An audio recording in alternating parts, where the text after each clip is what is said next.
civil, kind, nice, persistent.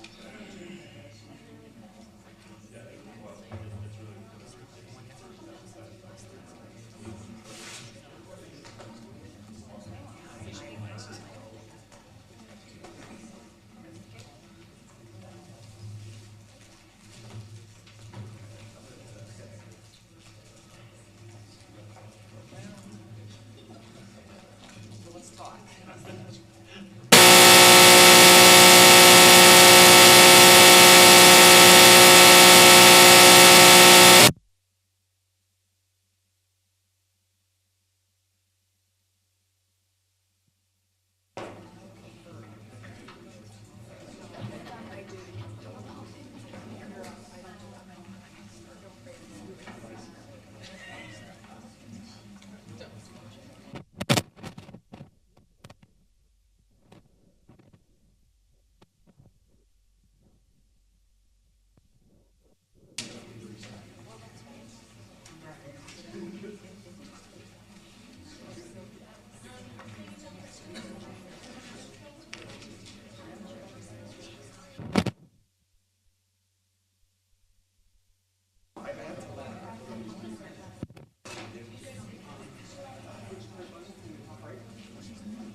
Test. Steve?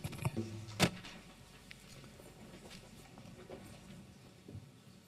you have the list of those who want to speak?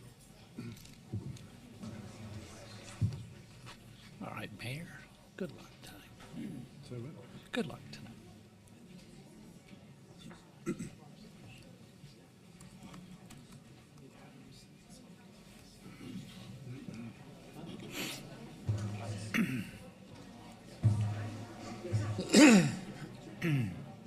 So, with church parking, is that when this takes? You can ask him for that.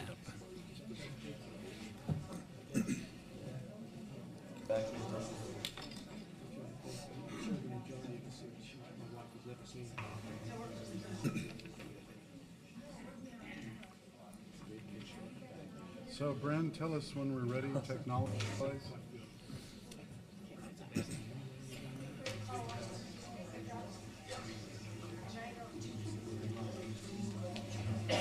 Did you go to it, Jamie?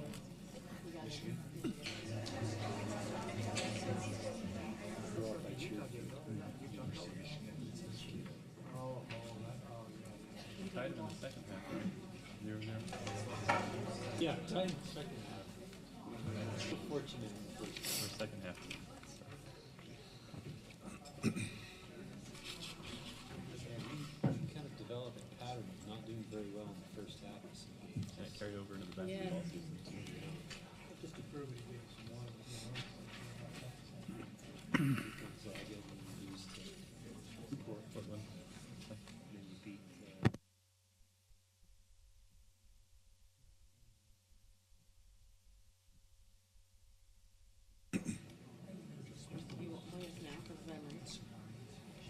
Okay.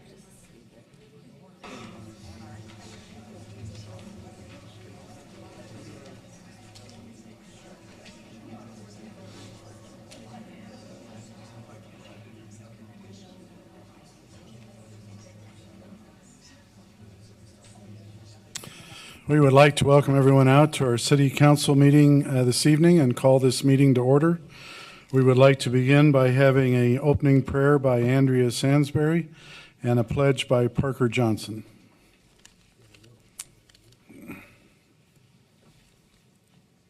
If you could come to the podium there and pull the microphone down to you. Our dear Heavenly Father, we're grateful for the opportunity we have to come here tonight to meet. And we're grateful that we have Thee and Thy Son. And please bless us that we might have Thy Spirit with us. And please help us to make good decisions tonight. And we say these things in the name of Jesus Christ. Amen. Amen. Amen.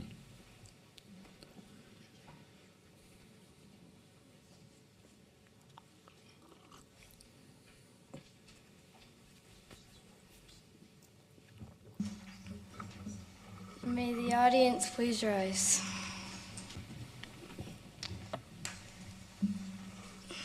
Please repeat the Pledge of Allegiance with me.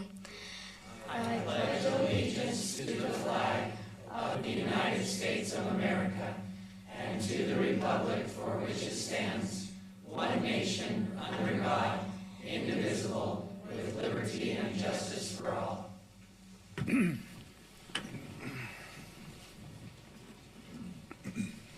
Thank you. As many of you know, Officer Douglas Barney, who grew up in Orem, was killed in the line of duty a week ago Sunday, and his funeral occurred this week, and he was interred in the Orem City Cemetery yesterday. We appreciate Officer Barney. He did a wonderful work. He was an 18-year veteran. His family was living here in Orem for many years. In fact, his family was a neighbor of ours, and his father passed away from cancer in his 50s, and Officer Barney and his family moved away from Orem, but we call him one of our own, and he is now buried here, and we're thankful for his service. So we would like to have a moment of silence in remembrance and in honoring him. So if we could each just take a moment of silence and close your eyes.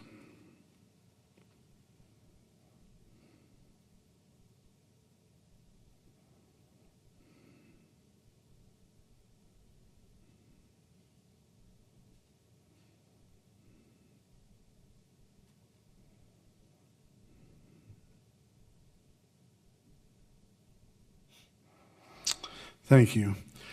I just want to make mention that we're thankful for all those who participated in the funeral arrangements yesterday, from our police force, from our fire force, from our public works, from our cemetery staff. There are many who did much work. I mostly want to thank and want to include all the residents who lined the streets, all the youth groups, all the church groups that helped.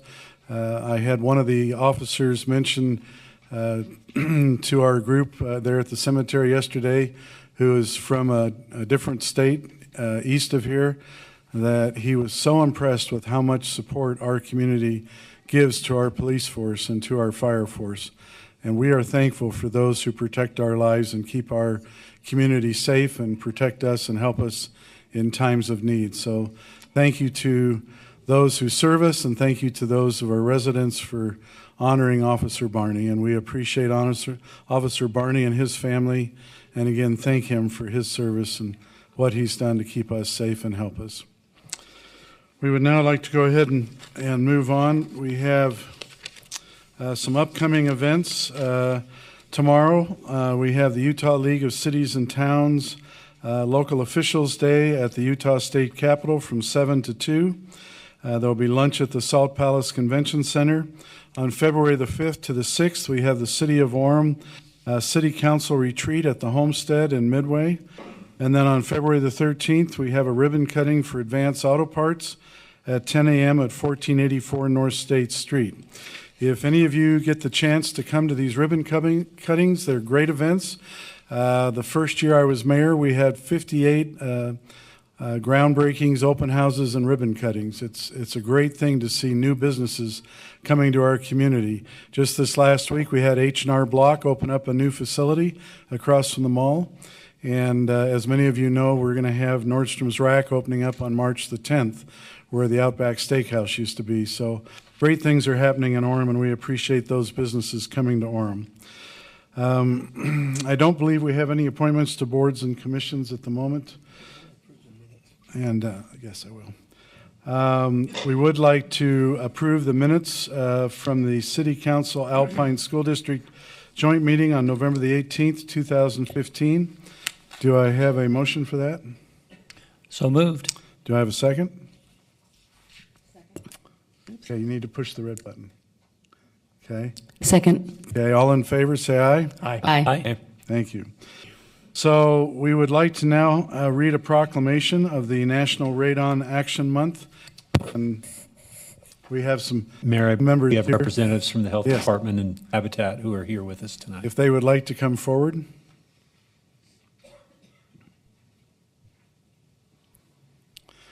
Kenna Jo, would you like to introduce yourself and who's with you? Yeah, I'm Kenna Matthews. I am the Executive Director at Habitat for Humanity, and I'm also an Orem resident. This is Marla Branham. I couldn't remember how to say, and she's from the Utah. She's an environmental health educator from the Utah County Health Department. Great, thank you. So we would like to read now, or I'd like to read this proclamation. Whereas radon is a radioactive, colorless, odorless, and tasteless gas that occurs naturally in the soil or groundwater as an indirect decay product of uranium, and whereas radon is a carcinogen and the second leading cause of lung cancer in the United States, with approximately 22,000 lung cancer deaths associated with it each year, and whereas radon can enter homes and buildings where people may inhale or digest it, increasing their risk for developing lung cancer in the long term, and whereas the state of Utah, led by the Utah Department of Environmental Quality, has joined the national initiative of the United States Environmental Protection Agency to educate the public about the dangers and risks of elevated indoor radon gas levels. And whereas Orem residents are encouraged to test their homes' radon levels and take appropriate corrective action when elevated levels of the gas are detected. And now, therefore, I, Richard F. Bruntz, Jr., Mayor of the City of Orem, Utah, do hereby designate February 26, 2016, February 2016 as Radon Action Month in the City of Orem, and declare my encouragement for all Utah County residents to test their homes' radon levels and take appropriate corrective action when elevated levels of the gas are detected. Thank you very much. Do you have any comments you want to make? Actually, I'm going to give you each a radon test kit and encourage Okay. you to test, and Marla has some information for you. Okay, thank you. Do we need to move to approve the rest? Yes, we will in just a second. Okay. Thank you. Thank you. Thank you. Thanks so much. Instructions? You have two. Thank you. Thank you.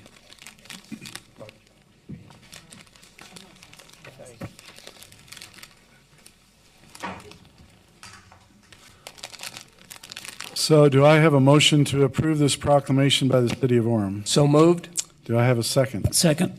All in favor, say aye. Aye. Okay, thank you. We now are going to be pleased to have a report from the Justice Court. This is an annual report from Judge Reed Parkin, and if the Judge would like to come forward. Honor to have you here. It's an honor to be here tonight. Nice to see you, Mayor Brunst, and members of the council, and a special welcome to our new council members. You're going to love the duties as you roll up your sleeves. Mayor, thank you for that tribute in honoring that fallen officer. Just as by way of note, I left law enforcement as an administrator over 10 years ago, but I had the privilege of knowing that great young person for 8 years while we worked in the same department. He is, in stature and in character, what you've heard. expressed by others, and thank you for that tribute. I look forward each year for the opportunity to give an annual report to the City of Orem on the City of Orem's Justice Court. I ask that you excuse Jody Thano, my court administrator, as she is attending to an ill family member. I appreciate her great work and the work of all clerk staff who day in and day out handle the workload and the work of the public in a professional and dignified manner. I so much appreciate their good service and great attitudes they have in dealing with the public. I'm also thankful and grateful to be entrusted to be involved in a work of the people, a duty to keep our community safer, a duty to fairness. Members of the council, I typically give a little more impromptu and a power presentation. I've chosen tonight to write my words and be more selective. And please listen to the tone and my heartfelt appreciation for this good work. Many, if not, and most of our customers are not happy to be in court, but they are treated fairly and have an opportunity to be heard. The motto for the justice courts in Utah is to improve the quality of life in our communities, and we feel as a court that we have done that and will continue to strive to be dignified and professional in carrying out this motto. I'm passionate in how we treat and communicate with individuals who find themselves in the court. In 2015 marked the 800th year anniversary of the Magna Carta, which is Latin for the Great Charter. This document has come to stand for the principle that no one is above the law. The Magna Carta is the origin of many enduring constitutional principles we enjoy today, including the rule of law, the right for jury by trial, the right to a speedy trial, freedom from unlawful imprisonment, protection from unlawful seizure of property, the theory of representative government, the principle of no taxation without representation, and the concept of fundamental law. We're grateful for our foundational constitutional rights and principles, and I appreciate the opportunity I have to witness daily these principles in action and fulfill a duty and opportunity to safeguard them. 3 topics I'm going to cover just briefly tonight, topics you may or will likely hear of during this state's legislative session and in other reports and meetings as you govern this great city. Those 3 items are lower case filings in courts, Justice Reinvestment Initiative, and Sixth Amendment issues, or one's right for legal counsel to be appointed in criminal cases.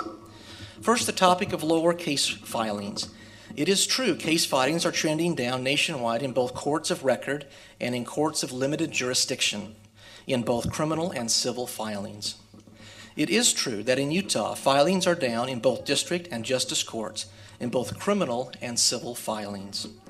It is true case filings are down in the City of Orem Justice Court, following the similar trends being seen in Utah and the nation. Tonight's discussion will not go any further into detail on this topic, but know that I'm happy to share more if so desired at a later time. Secondly, you may have heard of the Justice Reinvestment Initiative, or JRI, created by the Commission of Criminal and Juvenile Justice at the request of Governor Herbert. This report listed recommendations to make Utah a safer state by increasing efforts to reduce the rate of recidivism among offenders released from custody. The report led to legislation aimed at providing offenders with proper treatment from substance abuse to mental health treatment. The legislation also included turning most drug possession charges into misdemeanors instead of felonies, and strengthening probation and parole supervision. The legislation also reduced the classification of most traffic offenses from Class C misdemeanors to infractions. Most of these legislative changes will affect cases prosecuted in district court rather than in justice courts. However, it's possible that we will see an increase in the number of drug possession charges filed in justice courts. The JRI initiative led to the creation of Sentencing Commission to create guidelines for judges to use when sentencing defendants convicted of criminal acts. The recommendations will require a shift in thinking. The recommendations are based on studies that show current practices in sentencing may actually worsen or increase the likelihood of reoffending as opposed to deterring it. The new guidelines are based on evidence-based sentencing factors. For example, it was not uncommon for a court to require a drug evaluation to be performed on a person convicted of a first-time possession offense who was not an addict, but rather simply an abuser. Studies show that the abuser who is sent to treatment actually increase their illegal drug behavior as they become more exposed to a network of abusers. With this group, the study shows that sanctions are more appropriate in deterring further offenses, not treatment. In cases involving a true drug addict, one who cannot function without the drug and who is often placed into jail or prison for long-term sentences because of their lengthy records, actually worsen as treatment is what was needed, not sanctions. In summary, we should have been sanctioning the abuser and treating the addict, not treating the abuser and sanctioning the addict. The third area tonight to discuss is right to counsel. Another study performed recently is one you may have heard about in regards to our Sixth Amendment, our right to have legal counsel representation in courts when facing a criminal offense that could result in incarceration. The Judicial Council, the governing body of the judiciary, commissioned a study to study the practices in Utah in both district and justice courts and how we provide for this constitutional right. The study committee sought the assistance of the Sixth Amendment Center, a firm out of Boston, Massachusetts, to assist with the work. Their studies are summarized in 2 publicized reports. I'm pleased to announce that in reviewing the study's recommendations and filings, comparing them with our practice, that our Justice Court has been respecting this important constitutional right. The study did find systematic deficiencies and has made recommendations for changes. You will likely hear of legislation being sponsored in this year's session to address these deficiencies. Cities and counties who are obligated by law to fund such defenses should have the opportunity to assist with good ideas on how to best steer this likely change. I have shared with the city's attorney and their prosecutors these reports and findings. I'm passionate that we deliver government in efficient, fair, and effective ways. I have stood before this body and boasted a bit in the efficiency category of the court. I have said the City of Orem Justice Court is the most efficiently ran court in the state at any court level. It was true then, and I continue to restate that, and the data comparisons can show it. For example, in one category of efficiency, we lead in the ratio of warrants issued versus the number of warrants recalled. Most courts, for every 100 warrant issued in a year, have about 60 warrants recalled. That means that 40 of the 100 are never seen by courts because they're not in custody or not before the court. So out of the 100, 60 on average for most courts is what's recalled and have a defendant in the court to address the charges filed against them. In our court, for the past 2 years, trending, for every 100 new warrants issued, we have recalled 102 warrants. Yes, more than were issued that same year. Now, this is just one example, but the efficiency means defendants are held accountable, and the court is better able to deter bad behavior. Now, there are many to thank for this efficiency record. It's a team effort, but we all benefit from the efficiency, and all courts could benefit similarly. In this passion to make courts better, I recently finished up a report and presented it to the state's court administrator, Dan Becker. The report highlighted not only efficiencies reports they already perform to measure courts in Utah, plus what our outstanding court administrator does to ensure we stay on top of our operations that distinguishes us from other courts. But the report added approximately a dozen more measurements not currently being formally measured, but would increase the quality and efficiencies of courts at all court levels in Utah, if implemented and if followed upon. My report to Dan Becker has contained a technology component that would daily provide for an electronic graphic indicating where the court stood in 20 measurement areas and 4 operational areas of the court. I am pleased to announce the state has embraced this and is making plans for a statewide implementation for these efficiency calculations and also for the technology to deliver the information to those who can use it to make a difference. Judges in Utah must undergo performance evaluations. They are performed by the Judicial Performance Evaluation Commission, an independent group commissioned by our state legislature. They conduct evaluations to measure how a judge performs in 3 general areas. They are legal ability, integrity, and judicial temperament, and administrative skills, including communication skills. In each of those areas, I ranked higher in the comparison to those that are the medium scores of all my peers evaluated for that same time period. In comments made by responders, 99% of them use positive words to describe my actions, while only 1% use negative words. The words used most to describe my performance are attentive, calm, confident, considerate, consistent, intelligent, knowledgeable, patient, polite, and receptive. It sounds like a new Scout Law list. All responders are anonymous, but come from staff, defendants, jurists, and attorneys who have appeared before the court. As you can imagine, I quickly showed these descriptive words to my wife, which got me nowhere. She just smirked. While I am pleased with the many positions or positive descriptions used to describe the demeanor of the court, I am pleased in how we deliver our service, particularly when in light of the court being a place which by design is contentious between plaintiff and defendants. I'm amazed at the resiliency of people and the professional way in which those who visit the court conduct themselves. For example, the city daily has 2 representatives called prosecutors who appear on and on behalf of the city of Orem. Mr. Summers and Mr. McKnight, they are professionals. We have defendants there who are charged with allegations of committing crimes, and we have witnesses who appear often and who are commonly patrol officers who safeguard our streets and protect each of us. To them, each of them, I say thank you for their professionalism and the service and the way they conduct themselves in court. Yes, it is an honor to serve this great community of Orem. I appreciate those who are willing to run for office and join their hands with others to protect and improve our lives. Thank you, Council, for your service and support. I wish the best of luck to your new quorum as you welcome 2 new citizens to labor. Thank you. Thank you. Chair, that's a little different format from what I've typically done, but for some reason I wanted my words to be written tonight and not spontaneous. But I do offer an invitation. I've seen many of you in the court. And public, don't worry, it's not for defendant reasons. They're just there visiting, and I appreciate their support. To the new council members and those who have not had an opportunity to visit the court, you're welcome. Please come anytime. And it's a tough business, but it's a rewarding business as we have impact on people and their lives to change, hopefully, their behaviors to the better. Is there any questions that I could answer that may have come up in my presentation tonight? Any questions from the council? Yes, Councilmember Seastrand.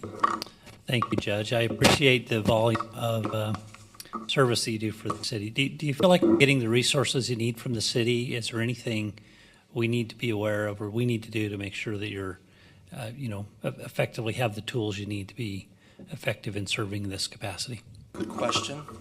I think regarding tools, I find them adequate. You have prosecutors who are in the court daily. They respect the decisions of the court.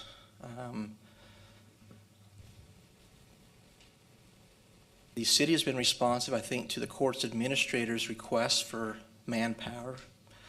I think they've been responsive. I think they've listened. From an operational standpoint, as it regards the court, the city is there and is approachable. And we enjoy, I think we're doing fine. I have no real great outliers or concerns regarding that operation and that relationship. Do you also feel like the facilities we have there are safe and work well in terms of the purpose that it's intended? Well, I have written and evaluated courts in the past for safety. There's probably areas I could demonstrate improvement, but I have not been alarmed or concerned. There's always little things you could do. The sheriff's office performs the bailiff functions for the building security because there's a district court located in that building. In this case, it's a juvenile court. And so by law, they provide, the sheriff that is, provides them that security. We do annual training with them, man with a gun training, those types of things with that agency. The bailiff work in the court is currently employees hired by the police department who are law enforcement trained, but who are not full-time or regular law enforcement officers with the city. That helps avoid conflicts of interest on witnesses if they're so called to testify. They do a fine job, and I'm pleased that we have law enforcement in the courtroom. I have no outstanding or alarming concerns regarding your question regarding security. Great. Thank you very much. Appreciate the service. Any other questions? I was just going to mention, Judge, I'm aware that you make some efforts to help those that come before the court that need help, need to find ways to change their lives, and I've watched that with you, and I appreciate your efforts. I think you go above and beyond what is called for, and I think that you affect many lives. So I appreciate the efforts, and You keep the court at a very high level, and I appreciate the level of excellence that you promote and put forth. So thank you. Well, thank you for those comments. Thank you for this time and opportunity. Good luck as you move forward in making great policies and serving us, the community. Thank you. Great. Thank you. Thank you. Appreciate it. We now would like to recognize some new state champs. We did this the last city council meeting we had, but Timpanogos High School, that's here in our community, been here for about 20 years, has the high school boys and girls cross country receiving and winning the state championship. And Carl, would you like to make mention of this? Like you indicated, this is becoming a regular thing. We're very proud of our young athletes. It's my pleasure to introduce you to the Timpanogos girls and boys cross-country team. They're a group of outstanding Orem residents and citizens, but they're also state champions. I'm going to turn it over to Coach Jody Benson to let him give you some of the specifics, but he won't mention this himself. He was listed as Coach of the Year this year. Wow, congratulations. He won't pat himself on the back. I'll do that. I'll let him pat his athletes on the back. So. Okay. Please come forward.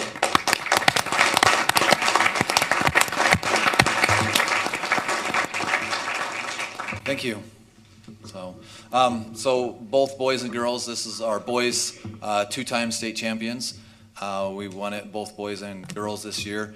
Our boys were able to go back to the national championship in Portland, Oregon, where they took 5th in the nation, competing against the top 22 teams. They flew them out to the Portland and competed against them and did phenomenal. And our girls, this was our first girls ever state championship, and so it was incredible to get that win, to get both boys and girls. And we've already got a couple that have signed. Will Hanley, one of our seniors, is going to be competing for BYU. And then also Julieta Navarrete Lamas will be at Southern Utah University. So, wow. So we've got a couple of them already signed. So, and then we've got a few more that are being recruited quite heavily, and we're excited to see what they're going to do. And we've got a great season coming up for track. So. Well, thank you for the work you've done here for Timpanogos High School. I'd like to have the boys come up first and get a picture with them if we could, and then have them shake the hands of the city council, and then have the girls come up. So if we could have the boys cross-country team come up.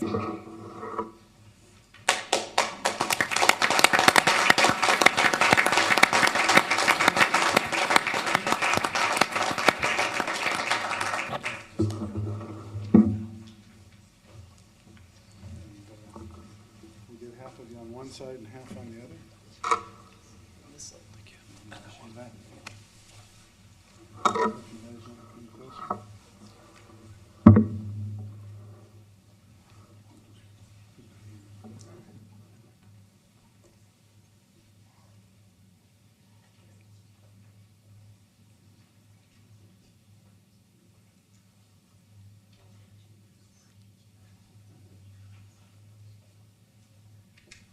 Okay.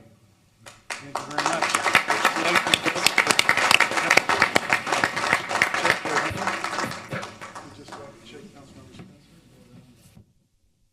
Hey, congrats. Good to see you. Thank you. Congrats. Congratulations. Congrats. How many Congratulations. Congrats. Congratulations. Congrats. You're Steve Prefontaine, right? Yeah. You were in Oregon, right? Okay. You were up in Portland, though, not down in Tracksuit Town, USA. Okay. I didn't have my touch at all. Neither did I. I'm just.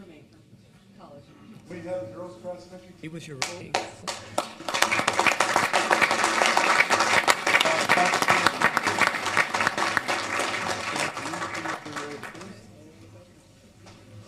Come over close. Okay.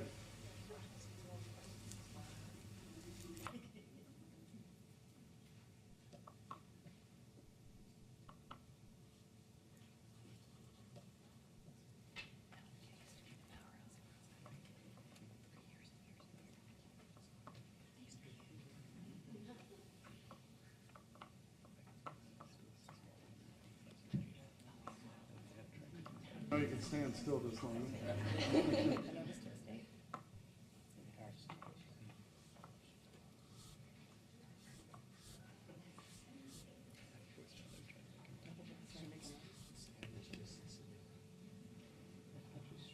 Okay, I think we're done. If you would go up and shake the hand. Congratulations. Nice job. Thanks for coming. Congratulations. Appreciate you guys. Are you the one going to? Congrats. Congratulations. Congrats. You're the one going? Good luck to you. Congratulations. Coach, good job. Good to have you here. Thanks. Thanks, Coach, for all you do.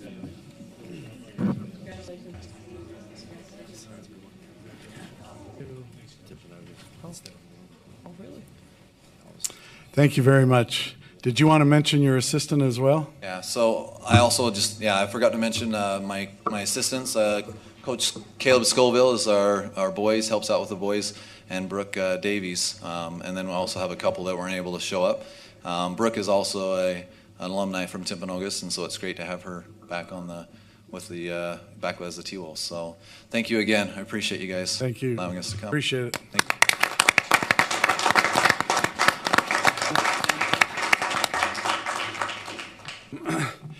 We now have the privilege of presenting the Walter C. Orem Award. This is an award given to someone who provides service and is of particular note within our community. And this year we're honoring Sarah Sparks. Sarah, if you're here, can you stand up? Okay.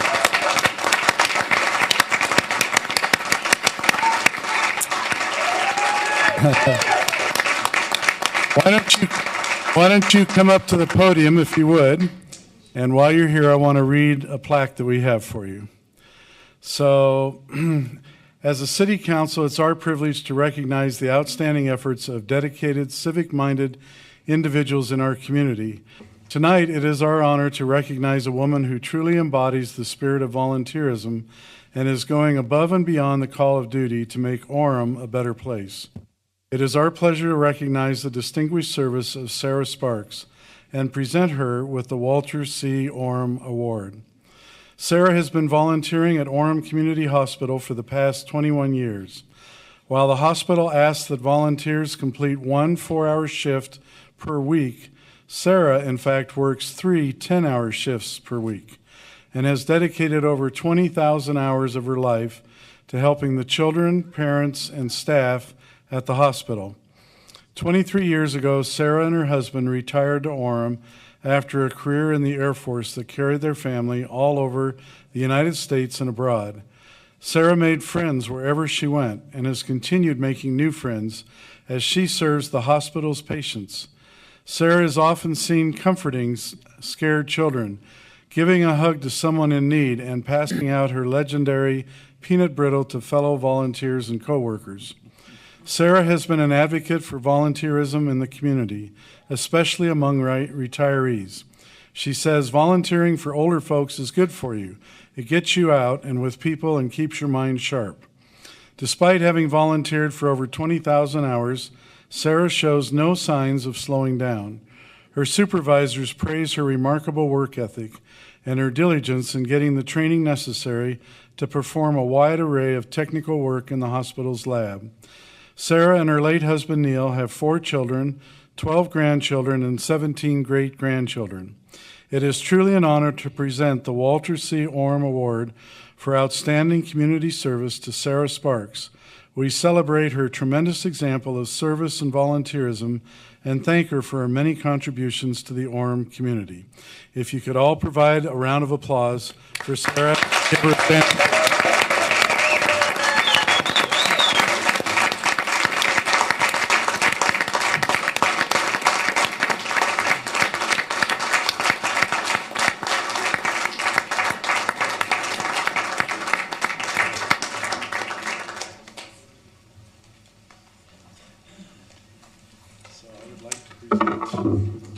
This plaque to you. Have you, so we both face out this way. Let me hold this.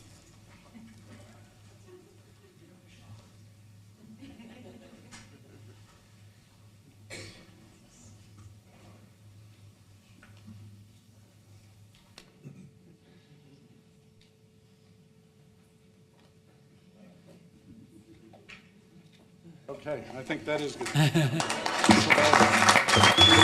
this to you, and this to you, and then I'm going to show a 3-minute video about you here, so just stay right there. We would like to show a 3-minute video about Sarah, so if you'll just all stay with us and watch this. And then Sarah, when we're done with the video, we'd like to have you come up and shake everyone's hand.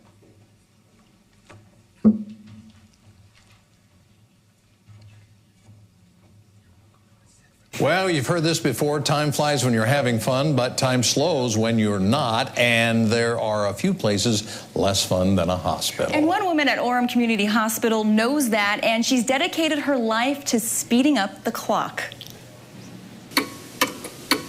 I do anything to get people to smile. How's your patient doing? For most of us, a hospital is the last place we want to be. A place where minutes can feel like hours. Can we look at your arm, Connor? Sarah Sparks knows all about time, and she'll do anything to make that time a little more pleasant. That's great, Connor. At 79 years old, most people her age are retired. Just a minute. But not Sarah. I'm just going to hold it for a few minutes, okay? This lab is like her second home. She works Monday, Tuesday, Wednesday. Usually 10 hours a day. Sometimes she comes in on her day off. If you've needed blood drawn here, chances are you've met Sarah. She's been a fixture in this room for quite some time. 21 years. Spending time in this lab helped her heal when her husband passed away 9 years ago. It wasn't easy. We'd been married 49 years. And, yeah.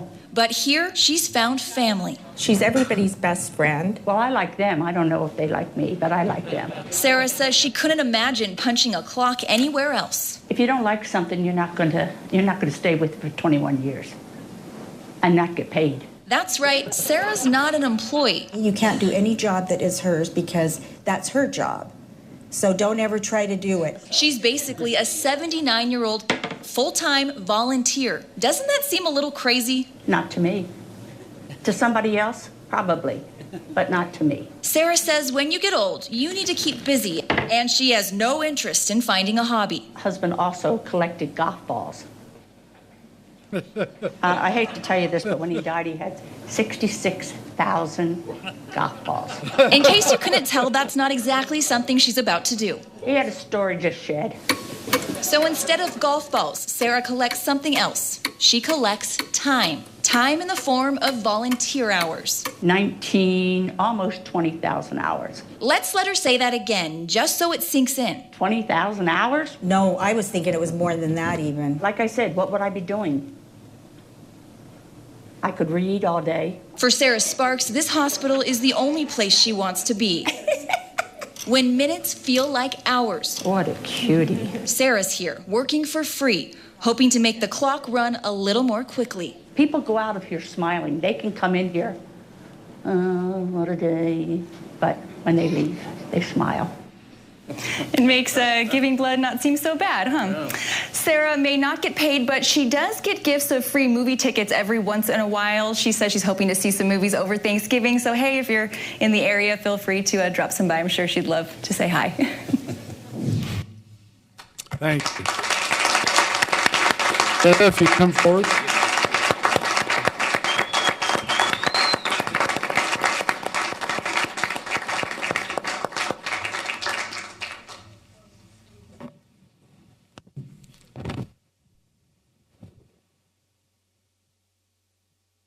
Thank you so much.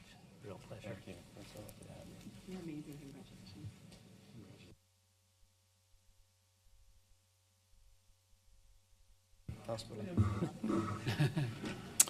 Thank you, Sarah, for being such a wonderful example and being so deserving of the Walter C. Orem Award. We'll now move on to city manager's appointments. Jamie, do you have some appointments? Thank you, Mayor. We have an opportunity this evening for your advice and consent on two appointments, one to the Utah Infrastructure Agency Board, or UIA Board, and the other one to the Utopia Board. I have made the recommendation that Councilmember Sam Lentz serve as the member of the UIA Board with David Spencer, Councilmember Spencer, serving as an alternate. And as it relates to the Utopia Board, myself as the representative to the Utopia Board with Mayor Brunst as an alternate. Thank you. Could I have a motion to accept these appointments? I'd like to make a comment before we do that. Okay. It's typical in business and in nonprofits to have the person who was just replaced not hang around and be an alternate. I'm concerned that both Mayor Brunst and David Spencer were the committee person last time, and will they overshadow the other people who are having that? So I think an alternate, it's unique to have the former president or CEO or bishop in a church hang around and be that closely tied, and so I'm a little uncomfortable with that. I think, if I may, the purpose of the alternate appointments was to continue to provide information to Councilmember Spencer and Mayor Brunst as they have served on the board. There's no requirement that an alternate be named, but I think that was just the thought was in order to continue to keep them abreast of issues within UIA and Utopia. That was one potential means of doing that. So.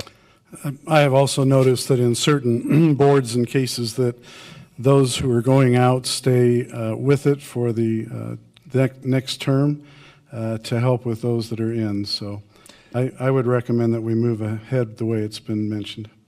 There's no requirement, like I said, there's no requirement that an alternate be named. Does the alternate typically just go when the other person? Correct. In a non-voting mode? Well, like I said, a good majority of those who participate don't actually send alternates or don't have alternates participate. Again, I think the intent is to keep Councilmember Spencer and Mayor Brunst in the loop. And so can that be accomplished outside of a board appointment? I believe it can, but out of deference to their service and their representation on the board, I thought it appropriate that be under consideration or part of the consideration. So do we have a motion to approve this action? I would move to approve. I'm fine. Do we have a second? I'll second. Okay, all in favor say aye. Aye. Any opposed? Nay. Okay. The motion is approved. Thank you. Let's go ahead and go on to personal appearances. We have personal appearances. We have 4 people who have signed up. We would ask that you keep your comments to 3 minutes. Mention your name and address, and you're welcome to come forward. We have Jim Fawcett to speak first.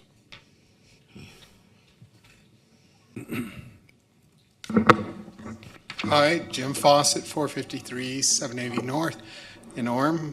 I'd just like to take a moment and tell the City Council that I appreciate what the city's doing in live streaming the City Council meetings. Last week I was able to eat dinner, change, relax, get on the sofa, and then I had my laptop and just watched this 3 hours of City Council meeting went by, and I didn't watch all of it, and which is nice because that's being put because it's on YouTube, live streaming off of YouTube. That's saved, and people can go back and see the meeting at any point that they want to go. And I noticed that there's over 300 people that saw that last week that viewed it, or 300 views. I don't, some people might have viewed it more than once, but that's quite a bit for first real live stream where we got the nice sill and those, it just looked sharp. I gotta say, I like the picture in the picture where I can see what they're talking about in PowerPoints or the documents that they put up. It worked well. It was like totally professional. Is it working right now? How many people we got? 17. And last week we were on about 14 to 20. So I think this is great. Thank you. Appreciate it. You bet. Thank you. Now I hear from Jennifer Moda, after which Bridger Talbot.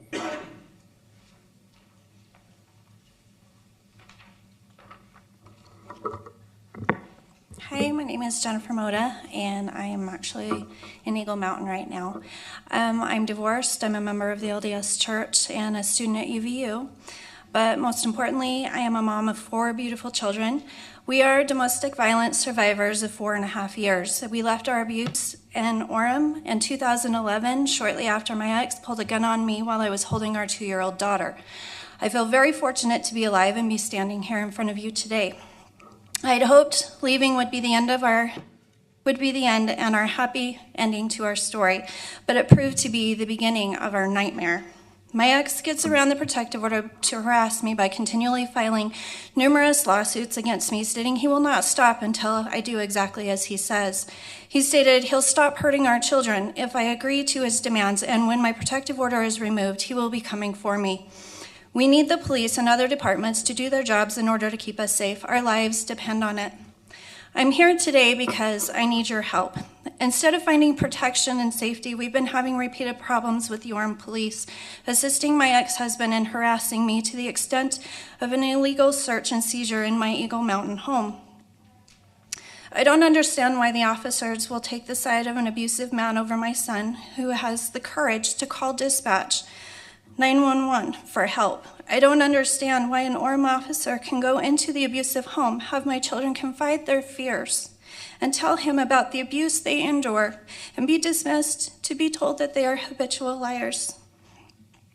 Why are the officers allowed to do this to us, to me, and to my children?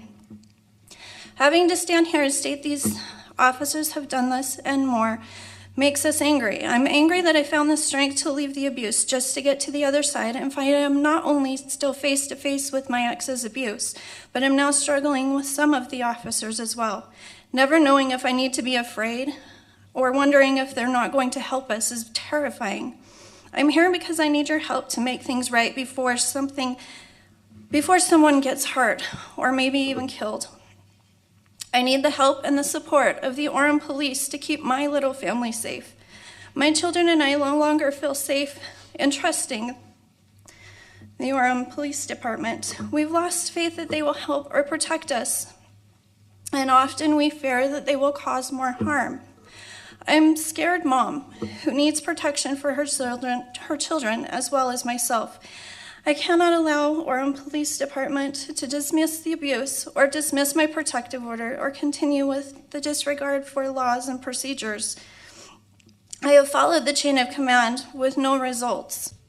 In fact, things have only become worse as I've moved up the ladder. It has become apparent that the only way to gain protection we need, I have 2 more slides, is to make the city council and mayor aware of what is happening by serving a 401. I will also be giving the chief of police a formal complaint shortly, as the sergeant and the captain who I tried to file a complaint with refused to take my complaints.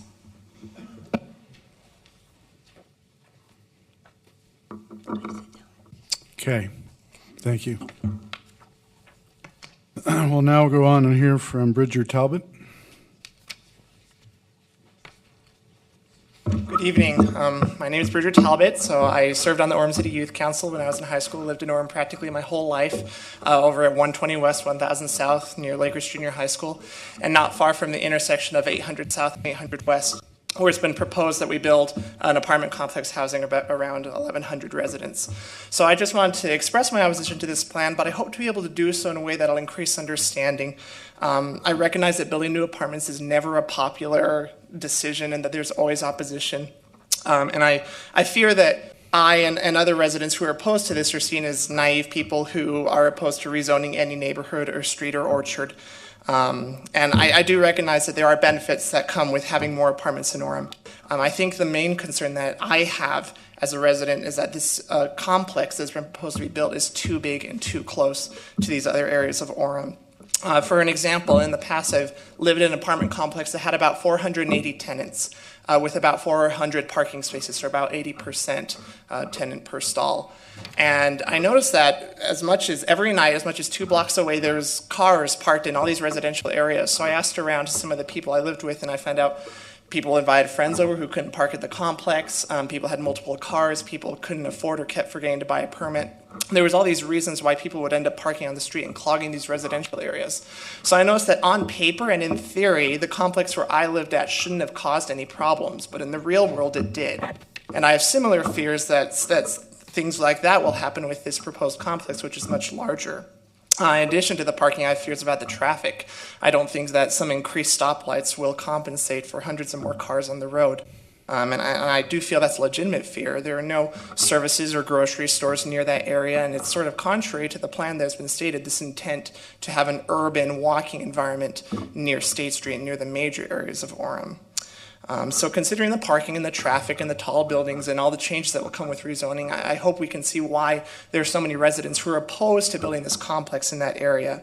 And we know the developers aren't exactly patient, and I think sometimes we worry that the developers have more control over the city than the citizens. And whether that's legitimate fear or not, we can debate, but the fact that that's a fear at all perhaps says something about recent events. So I hope that we can carefully weigh the options. Again, I know that there are pros and cons. I know that there are benefits, but I feel that the benefits are outweighed by future problems that will be coming down the road. And so I ask you as a city council to recognize those problems and to do this right the first time, and let's not leave those problems for a future city council to be solving. So forgive me again if I sound like another old timer that's opposed to any new complexes anywhere. I assure you that's not the case. Again, just in the case of this complex, I don't feel the location is right, and I feel that it's too big, too tall, and too soon. So thank you very much. Thank you. We'll now hear from Christopher Lair. Good evening. My name is Christopher Lair. I reside at 678 West, 850 South in Orem. My family and I lived in Orem for over 20 years. One of the reasons I chose Orem as a place of residence was the beauty we saw in our neighborhood. In 1997, we moved to 909 South, 1520 West in Orem, a beautiful small neighborhood on the west side of the tracks. Our backyard bordered Geneva. To my knowledge, there was little or no homes listed as rental units in that neighborhood. The homes were very well kept. The neighborhood was called Orem's Best Kept Secret by the Orem police that used to live in the neighborhood. It received the nickname because of the low crime, well-kept gardens, in other words, a little piece of heaven. Between 2002 and 2004, the area was rezoned adjacent to the neighborhood. Summit Middle School and East Shore High moved into the neighborhood. As the neighborhood heard about the business moving, there was concern for our children who would walk home from Vineyard Elementary School, as well as concern for theft, trash, and increase of traffic. We were assured by the city that these issues would not be a concern. Over the years that followed, the concern of the neighborhood became a reality. Prior to my move to my current residence in Orem, the neighborhood where I used to live noticed multiple incidences of theft occurred more often. Young grade school children were harassed at the local park, even though the policy of East Shore High and Summit Middle School is to restrict students to not leave the school property. People started to move out of the neighborhood and use their homes as rental units. The well-kept homes became a fond memory. In 2010, UDOT purchased my home that used to border Geneva Road in order to widen the street behind us. We moved to our current location in Orem because we felt the same type of peace that we once felt in Orem's hidden secret.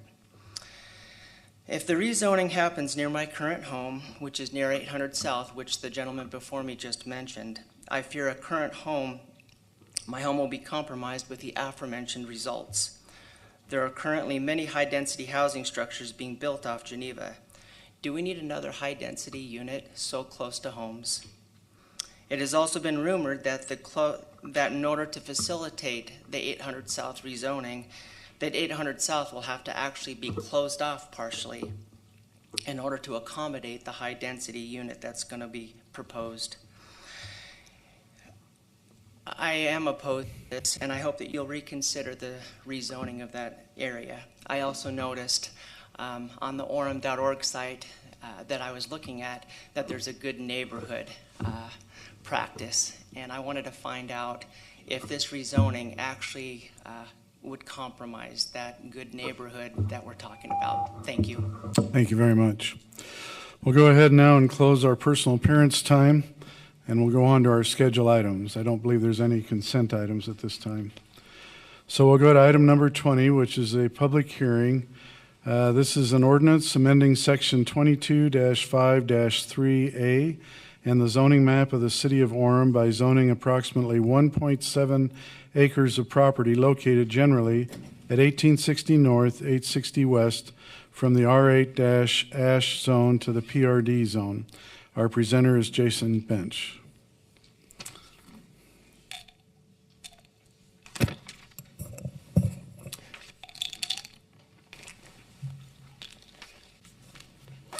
Thank you, Mayor, members of the council. Before you tonight, as suggested by the item, it is a rezone to a PRD. It's 1.7 acres of property. What the applicant is proposing is 9 units on this property, 4 twin homes and 1 single unit. It is going to be part of an overall subdivision, which I'll get into in a minute, lots, which is an orchard area, farmland area that will be developed in single-family housing as well. The applicant is part of that project as well. That is going to be approved at the Planning Commission level. Because this is a rezone, this is before you tonight for that actual rezone. The Planning Commission then would approve the actual site plan for this PRD. As part of this, there will be a connection or an extension of 860 West further south, and then the 850 West to 1860 North will be a connection as part of this project. This gives you an aerial of this property here. You can see at this point, this is the 860 West, which will be extended as part of this project.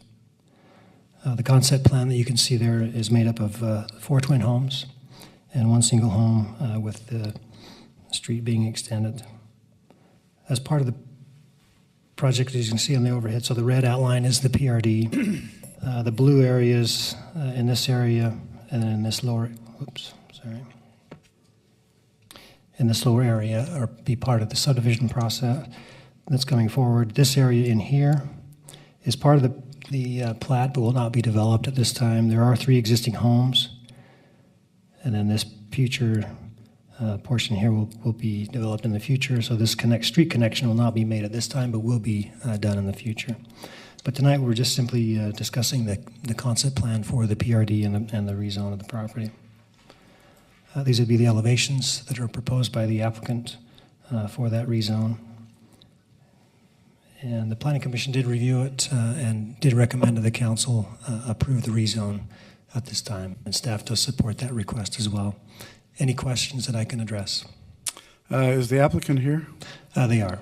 Would they come forward? Yeah, Paul Washburn. You'd want to sit in the seat there next to Jason? Or the applicants. Would you just want to mention a couple of thoughts on this? And if you could turn your microphone on, push the red button. Okay. Thank you. Mayor, members of council, my name is Paul Washburn. I'm representing Clyde Companies this evening in this development. This is a piece of property that we have had under contract for a while. We'd like to move forward with the property. Initially, when we looked at it, our initial thought was trying to develop into a single-family neighborhood. The width of the property has made that extremely difficult to get a full-width street in place, and so we started looking at other options. The PRD seemed to be a good one. We believe we can offer some very high-quality housing in an area that does not have many PRDs or senior living available to it. Had a neighborhood meeting. Don't want to speak for the neighbors, but there seemed to be general concurrence that it was probably a good project. And anyway, I'd be glad to answer any questions you might have. So are you targeting the senior market on the sales of these units? We will. It will not be an age-restricted project. That creates a number of federal housing issues, but the design of the project is basically a large living room, kitchen area, large master suite on the main floor. There will be basements along with these, but by design, it's really made for an seniors situation. Right. Okay.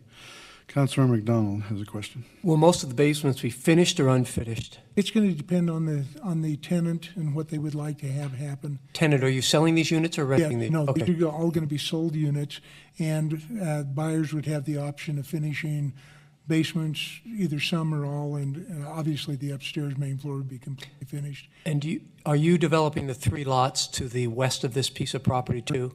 But nothing to the north or south, just the 9 that you're asking for this PUD on the 3 to the west? Just Jason, that was good, that last one. Yeah, this one. The area in red we will be developing, and the area in blue we will be developing. Okay. You'll notice the blue extends in both areas, both the north and the south. Those will be regular lots. It's just this one area in the red that'll be the PRD. I guess my question is, do you control all this land? We control all of that land. You want to outline what he controls, Jason? Except for the area in yellow. So everything outlined in blue. So this area and then all this area. And then the proposal, that PRD that we're talking about, correct? Yes. Thank you. And someone else owns this in-between piece? Yeah, the piece in the middle is owned by the Peed family. They are very interested in agriculture. They want to continue to utilize the property for farming it for the near future. However, there is a deeded right-of-way for the roadway connecting the two projects. We won't be completing the roadway because that'll disrupt their operations, but the sewer and water lines, the underground utilities, power, everything will be completed. Thank you. Councilmember Sumner. I was just wondering, would this require a traffic study, Jason, or how would that be affected? They did provide a traffic study for not only the PRD but also the subdivision as well. So what was the result of that? Paul was satisfied, well, not this Paul, but I'm sure he was, but Paul Goodrich from our department was satisfied with the traffic study. Okay, thank you.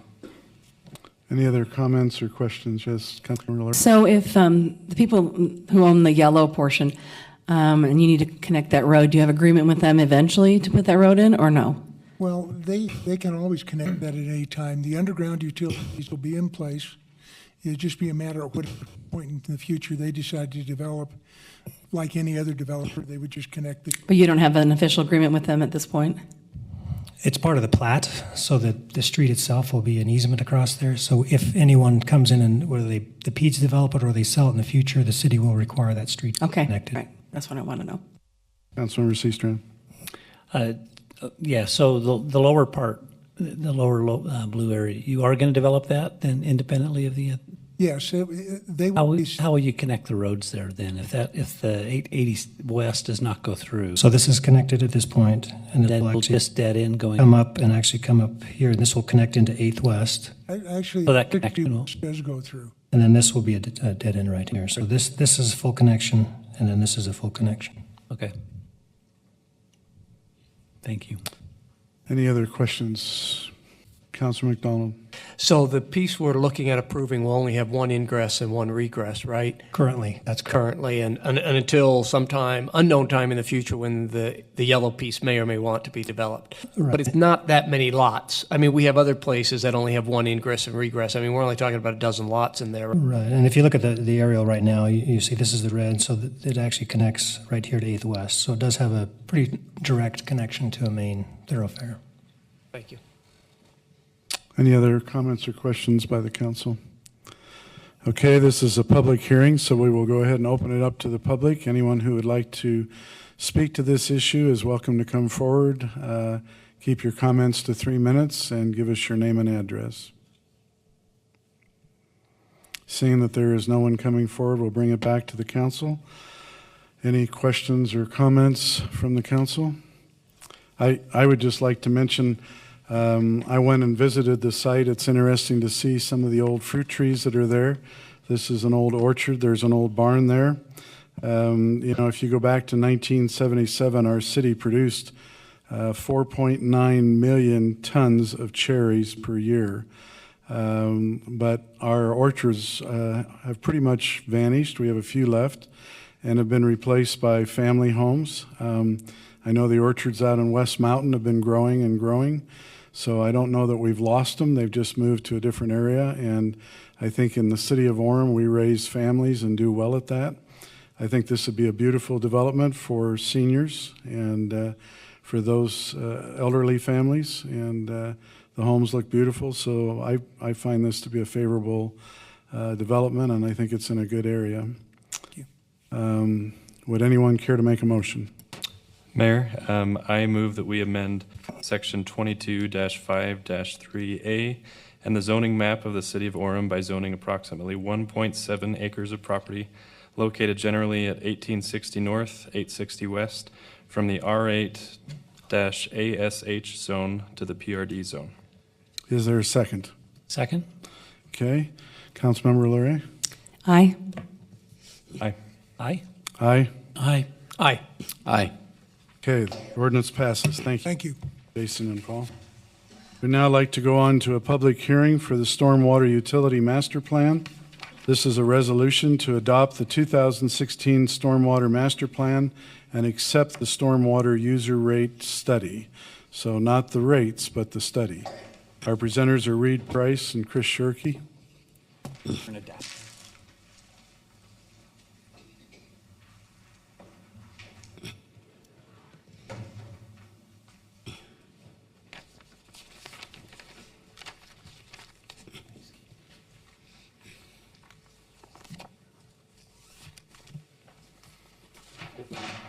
Thank you.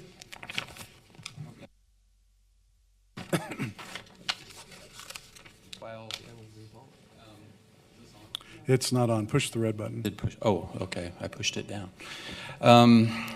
While Mr. Larson is passing out copies of the plan, I just wanted to excuse Mr. Shirkey. He had a family emergency come up. He has a flood in his kitchen right now, so it's kind of. It's not from stormwater, is it? Fortunately, not. But it speaks to the importance of ongoing maintenance of your utilities. So.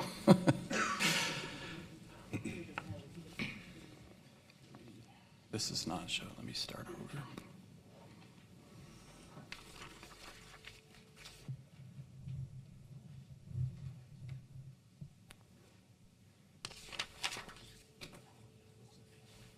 Okay, Peter, I also want to know if the numbers jump in viewership while I'm presenting. So I was surprised that everybody left because I thought they were here for the Stormwater Master Plan review. But I'd also like to mention that we have had an opportunity to speak directly with the City Council on this issue. They've asked many questions of me, and this formal presentation is to clarify it for them, but also to inform the public about the importance of the Stormwater Master Plan. We here in Orem City enjoy a lot of public services from our parks. We have beautiful parks. They're ranked some of the highest, one of the greatest, the most appreciated amenity that we have here in the city in many surveys that we conduct. We also have recreation programs run by other organizations, but use our facilities, our parks. We have Orem Youth Soccer, Orem Youth Baseball. We have the Sierra Pool, which is visited by many people from around the entire county. We have a library with a vast amount of resources that can be checked out and reviewed. I know my children enjoy attending some of the events that the city hosts on almost a daily basis. We also have fantastic police officers and service from the police to help keep us safe, whether it's responding to accidents or crime. They do so in a professional way. We also have a fantastic fire department who are ready to throw themselves into harm's way to keep us safe and to ensure that our quality of life continues to be good. We have great streets as well. There's always need to maintain them, but this is another example of a very visible service that the city provides. We've made bike lanes for bikers, and we have traffic control that's timed and sensors. We have street lighting, and we also have a series of trails going through the city. Again, all of these utilities are very visible. As citizens, we are fortunate to have service from private utilities as well, from the gas company that provides gas that helps us to heat our home, heat our water. We also have the electric company that provides power to us so that we can run the modern conveniences that we all readily enjoy. There are also some public utilities that the city maintains. My purpose here today is to discuss the stormwater system, but just wanted to point out that we also have a drinking water system, a series of deep wells, reservoirs, and springs that bring water directly to our home, right to our bathroom, right to our kitchen. We don't know a different way of life, and it's fantastic that we have these modern conveniences. We also have a wastewater system. There's a series of pipes underground that carries our sewer waste from our homes through a series of pipes and to the wastewater treatment plant where the water is cleaned and any of the leftovers are disposed of.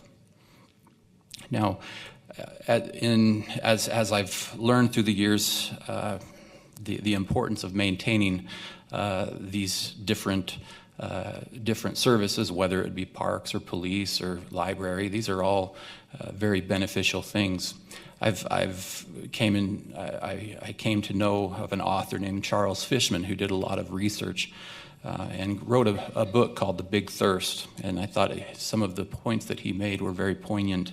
And what he hypothesizes in his book is that we are going to become victims of the invisibility or the reliability of our water systems throughout the country, and he describes many observations that he's made throughout the world where the lack of foresight looking forward proved to be detrimental in the long run.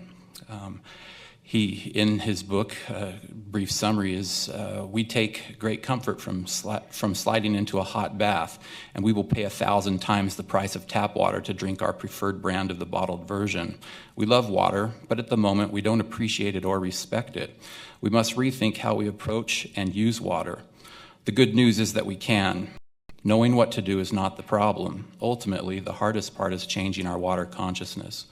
So we as Orem residents need to recognize what value these water systems bring, whether it be stormwater, whether it be our drinking water or our wastewater system. We won't know, we don't realize how important this is, but someday we might, and it won't be fun. There's a current issue in Flint, Michigan right now that has a terrible water crisis on their hand right now. And I'm not here to be Chicken Little and say that the sky is falling, but we need to, the purpose of this master plan is to direct the city and from professional standpoint to show how we as a city can maintain these services. And we're specifically, once again, talking about the stormwater utility today. A little bit of stormwater history. Back in the 70s, the federal government came out with several environmental laws forming the EPA. In 1987, the EPA mandated that stormwater discharges were monitored. And so in 1990, the Utah Department of Water Quality started to permit the larger cities. In 1996, Orem City created their stormwater utility. The purpose of that utility was primarily, first of all, to improve water quality, to protect health and the safety of the public, to enhance water availability, and to reduce flooding potential. Oftentimes people think that the sole purpose of the stormwater utility is to prevent flooding. That's one aspect of it, but there's these other aspects as well. Once the utility was created, we created a master plan back in 1998, and that master plan recommended projects to accomplish the goals of this plan, and also proposed a rate structure that would fund the needs of that plan. So back to the Orem's specific stormwater utility, we have about 87 miles of pipe in the ground, which is a fraction of what we have in drinking water and sewer pipes. Those pipes range from 6 inches to 54 inches in diameter. The city also maintains almost 1,800 sumps, and we'll talk about sumps in just a minute, and 36 detention basins. There are also many privately managed structures. When development occurs, there's a requirement to try and contain as much water as possible. So there are about 3,000, just over 3,000 sumps in the city, and many more detention basins, albeit much smaller than what we maintain. This is the inventory of what we have on this map. You can see these green dots. Oops. Back. These green dots that you'll see, these are where our detention basins are. You'll see them on the side of the road. Some of them are much larger than others. And where you see the blue, those are stormwater pipes. Any dots are just short little pipe segments that connect sumps together. This map shows all of the sumps that we have, that the city maintains, almost 1,800 of them. Yeah, squared it off. Now, a sump is the main way that we manage stormwater. I've got a picture here that describes what sumps do. I'll start with how they worked previously to some improvements that have been made. You see here that there's basically a big pit that has a bunch of holes, perforated holes in there. When it rains, the water would flow into the manhole and start to fill up, only it would percolate out of the pipe into the gravelly area around it and go down into our groundwater source, into the aquifer. When we install them today, we treat them with a pretreatment system, which is an additional tank, which is just to the side of it. When the water flows in, the debris settles to the bottom and the oils float to the top. That's where most of the contaminants are. And then in this middle area is primarily just fresh water, and that's able to flow over to the other side and percolate down. It's not, the water that flows there is not drinking water quality or anything like that, but it's much cleaner than it was.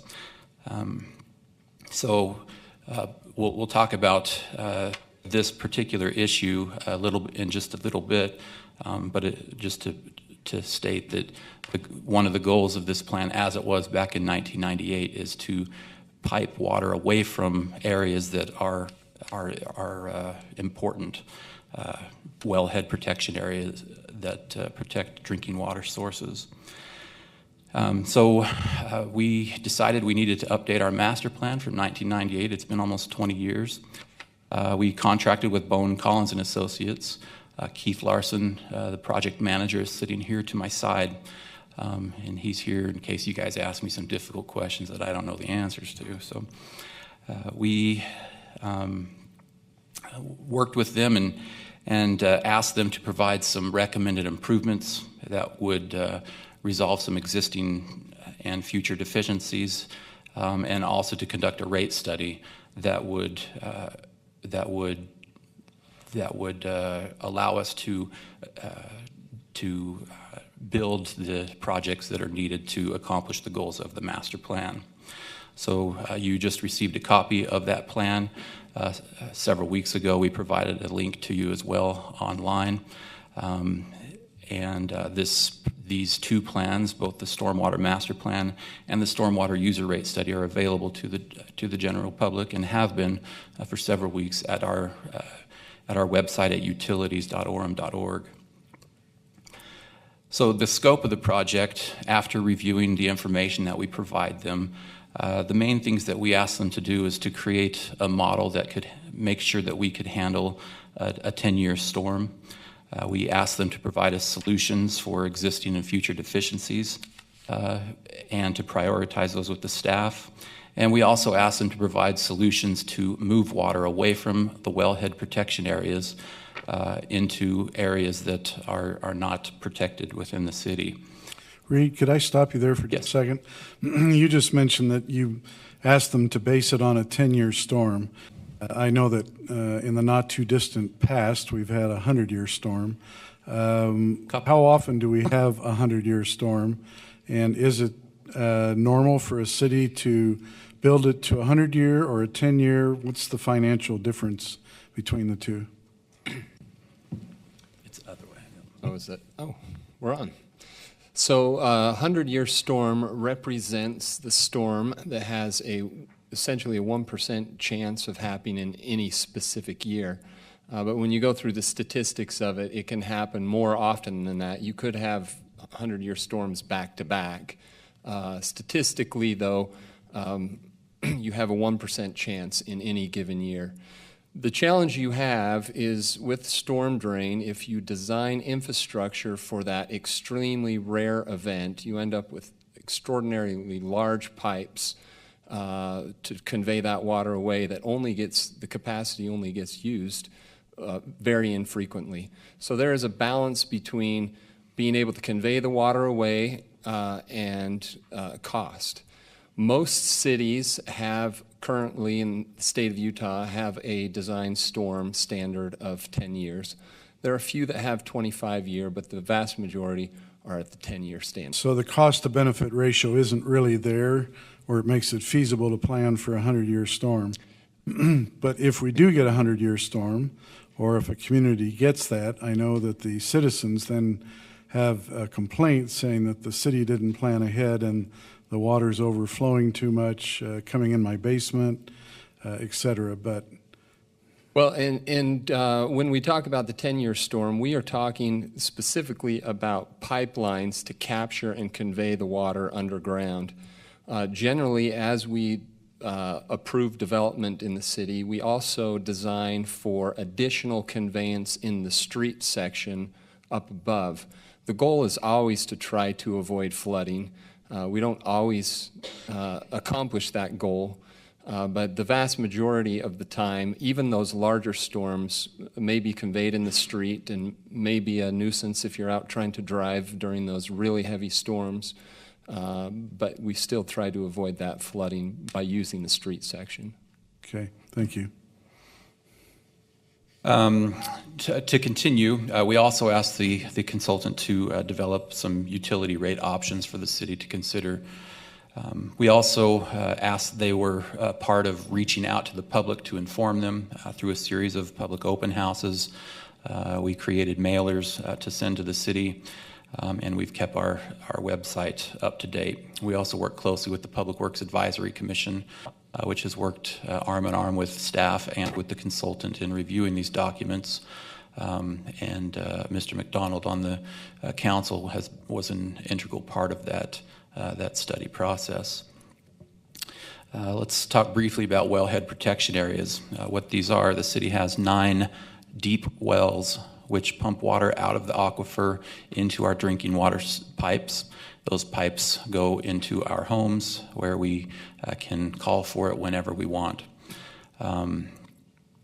The idea is that with the aquifer deep in the ground, if we continue to put untreated stormwater in there, eventually contaminants will make its way down into the aquifer, contaminating the aquifer. When will that happen? We don't know. There is an example in Mapleton. There was the munitions plant down there that contaminated a well about 20 years ago, if I remember correctly. So there is precedence that it can happen. How deep are our wells? I know I've asked you that before. And then how deep is the aquifer? And how long does it take for the water to get from the ground level down to the aquifer? Yeah, that's a difficult question to answer. Our wells are between 300 and 600 feet deep, and the length of time it takes depends on the soil types that we have. And we have very gravelly soil here, so it will percolate. Again, it's difficult to conduct any type of study to know exactly how long it is. And the aquifer is how deep? It's in that 300. We're pumping out of the aquifer, so it's going to be in that same zone. Okay. So I know there are deeper aquifers, like down to 1,500 feet, but this is an upper level aquifer. Yeah, we could go deeper, but the only way you get water to flow uphill is with money. So we it would cost quite a bit to lift water that high. Moving on. Can I ask on that for a second? Yes. So it seems like part of the, I don't know, it seems like the old strategy was you want to keep the water there so that it goes down and fills up the aquifer and you continue to use it, and the natural process of water seeping through the soil is good. And your proposal, or part of what you're looking at to say, is that we're now trying to protect the wellheads and not put water back down into the aquifer in that area, and instead we're planning to pipe it away to a safe zone that wouldn't contaminate the wellhead. Is that basically the thought? That's correct. So our focus has been a little bit on the piping it or moving it out of the wellhead area. Are there other alternatives to prevent the contamination? Because I would assume if the water is not contaminated, then allowing it to seep through that area in a wellhead protection zone is not a problem. No. Water coming off of a home into someone's backyard is going to seep down and have its natural process. Is that correct? So is there also an alternative to look at contamination prevention besides just shipping the water off? Contamination prevention is another component of the stormwater management plan. Educating the public in understanding what our stormwater systems do. Don't dump your paint down the storm drain. Don't wash your leaves into the road. All of those contaminants. If we could guarantee that none of those contaminants would happen, then yeah, that would be a great thing to do. A lot of the pollution comes from our cars. Whether it's a leaky oil gasket or transmission, heavy metals from brake pads and rotors. Those, even though it doesn't seem like much, when you've got 70,000 cars driving through your city, that adds up, and the rain can pick that up, bring it into the aquifer or into the storm drain and leave it there. So that's where we're trying to be forward thinkers and to remove the chance by piping it away from these areas. Have we seen areas of contamination that would give us some cause for concern or alarm? We have not. We do not have any contaminated wells, and nor do we anticipate. What about some pumps or? We haven't tested those, but logic, I believe, would tell you that. Just over time, you're going to have a buildup of those contaminants that have no way to be. Many of them have no way to be biologically removed based upon where they're at. Okay, I guess that's just one line of thinking. Is that our current line of thought, or the plan, is to say, let's just pipe it away, and I don't know if a better alternative or not alternative is to continue to sweep the streets, continue to do the things we will do all of those things to reduce the potential contamination inflow, and the result of that being that maybe there's an alternative to not have to pipe all the water away. But I don't know. That's just looking at both sides of the coin there from that standpoint. I didn't know if there was anything that had already been done to look at contamination prevention. So the one other thing I will mention is that, as Reed highlighted on the slide before, a lot of the old sumps just go directly into the ground, and part of our plan is to be able to collect that and bring it to some central locations where we can put on greater treatment processes to get a cleaner water before it goes into the ground. With the 1,800 city-controlled sumps and almost 3,500 total sumps, trying to make that treatment protection at every single sump just becomes cost prohibitive. So we're actually more cost effective to gather some of that, get it to a central site, get it treated to a good quality, and then put it into the ground. And the master plan does that? And the master plan, that is an important component, is to clean the water and get it into the ground in those safe areas. Okay, thank you. Mentioned the sump elimination plan. This is not new. This is not something that we're putting into this plan. This is something that was planned back in the original plan, which was created with a different consultant, along with input from a citizen advisory group, as well as staff. So removing water from these wellhead areas is something that was planned for back in 1998. They also, at that time, included a funding structure, or recommended funding structure, to make those improvements. There's also some state code that could be used against us, if, for lack of a better term. In Rule R317-7, it's the State of Utah Underground Injection Control Program. That program says that if there's any contamination of drinking water, then we would be required to abandon those sumps immediately, and that would mean that it would be a very very expensive effort to remove the water from those areas if that were to happen. Again, it is an if, but we feel it's prudent for us to move forward as planned back in 1998. So we asked the consultant to model our city to find deficiencies. On this map, you can see any red dots up here, along here. These are deficiencies in the north area, where during a 10-year storm, we would see some surcharging as this, if nothing were done. On the south end. Sorry, and those are all sumps that you're referring to, the red dots are sumps? They're actually manholes on collection pipelines is what those red dots are. And is that because then the pipe that's feeding into that is not large enough? Correct. And so that it backs up and it comes out the manholes? Correct. Yep. When you get the manhole covers, Paul. This is these are the results from the south end. Seems to be more concern down in the south end. There's a lot more of these of the red dots that indicate flooding. Read a question. I don't know whether you can answer this. I'll do my best. Okay. The water flow, I mean, as we're looking at this, it looks like everything flows to the southwest, but I believe the water flow from the mountains actually goes to the northwest, out to the lake.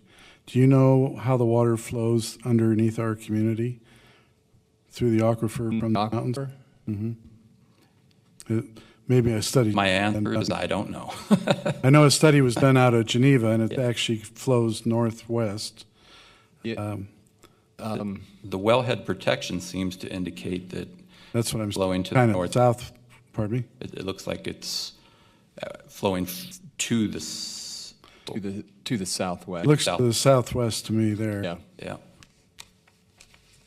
Let's see. So we talked about the deficiencies. They also recommended. We asked them to recommend what projects would be needed, what new pipes would we need, what detention basins could we put in to hold water a little longer to ensure that there was no flooding. What could we do to ensure good water quality? And in this, they've listed about 144 pipeline projects. I can't remember, it's on a couple more slides. But they've identified many pipeline projects, detention basin projects, and other stormwater system improvements to make sure that we address the needs identified in the plan. You can see the same thing on here on the south end. We've ranked them, they have worked with us as staff, as well as the public advisory group, to identify the high priority areas. What we've done is taken that long list of projects and created for the foreseeable future, a 10-year CIP plan. CIP stands for Capital Improvement Projects. And these are based on what they've recommended we do and the available funding, then we can begin to chip away at these projects. What we have listed here is based on a 5-year funding proposal that was identified in the fund in the rate study, which was provided to you. So on these projects, you do not break out what's pipe, what's detention work? We do. Yes, these are, for example, on the first one it says, let me just try to zoom in here. You'll see PN 16B. That's a pipe in the north end of the city. It's project number 16B, and it's in the 250 East area. So a DB, what is that? That's a detention basin. Okay. So we'd see that on this map. Okay. Yes, that's correct. If you look on the map, you can see exactly. So your project identifier is all related to your lettering there, like pipe to the north, detention basin to the north, et cetera. That's correct. Okay. Now the 8 and the 10, what is that? Is that the location, or is that related to the size of the pipe? The 8 and the 10. Like on number 12 there, you have PN 8A, so that's pipe north. Just number 8, project number 8, and part A of that project. Okay. All right. Okay. The sizes of the projects are identified later in the plan. Okay. Thank you. Those numbers listed in this column, I got to go back to Zoom, are all present value numbers. And then the numbers listed out here take inflation into account, so that's the reason there's a difference. So moving on, these are I mentioned 144 projects, pipeline projects totaling $54.6 million, and then detention basin improvements at $6.5 million. Those are the main components of the master plan.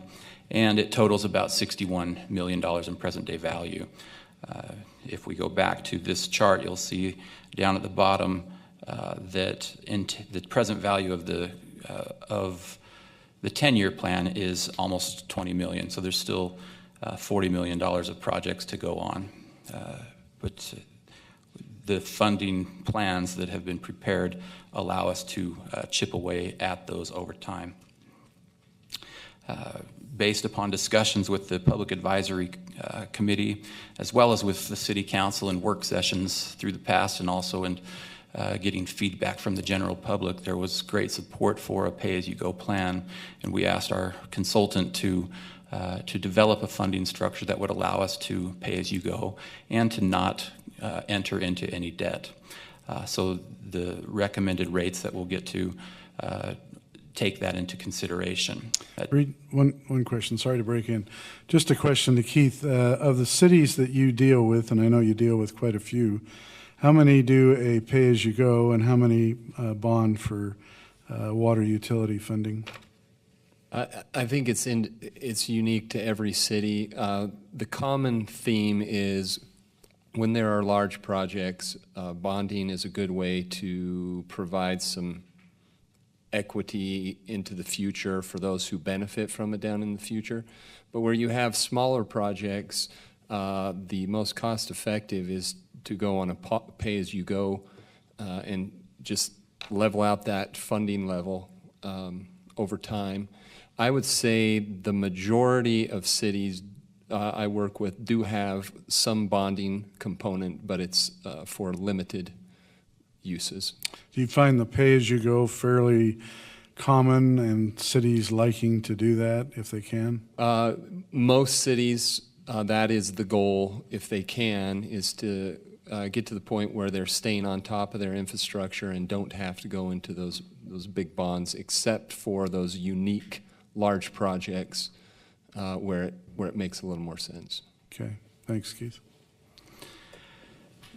There are questions that have, as I've talked with the public about this particular issue, a lot of people don't really know what they pay for the stormwater utility and how that's calculated. So just a brief summary of what's done. We use a term called the equivalent service unit. Can I stop you right there for 1 second? I'm sorry. Councilmember Lentz has a question. Yeah, just on the bonding question. Thank you, Mayor. I realize it's difficult to predict the future and exactly how much projects will cost 5, 10 years from now.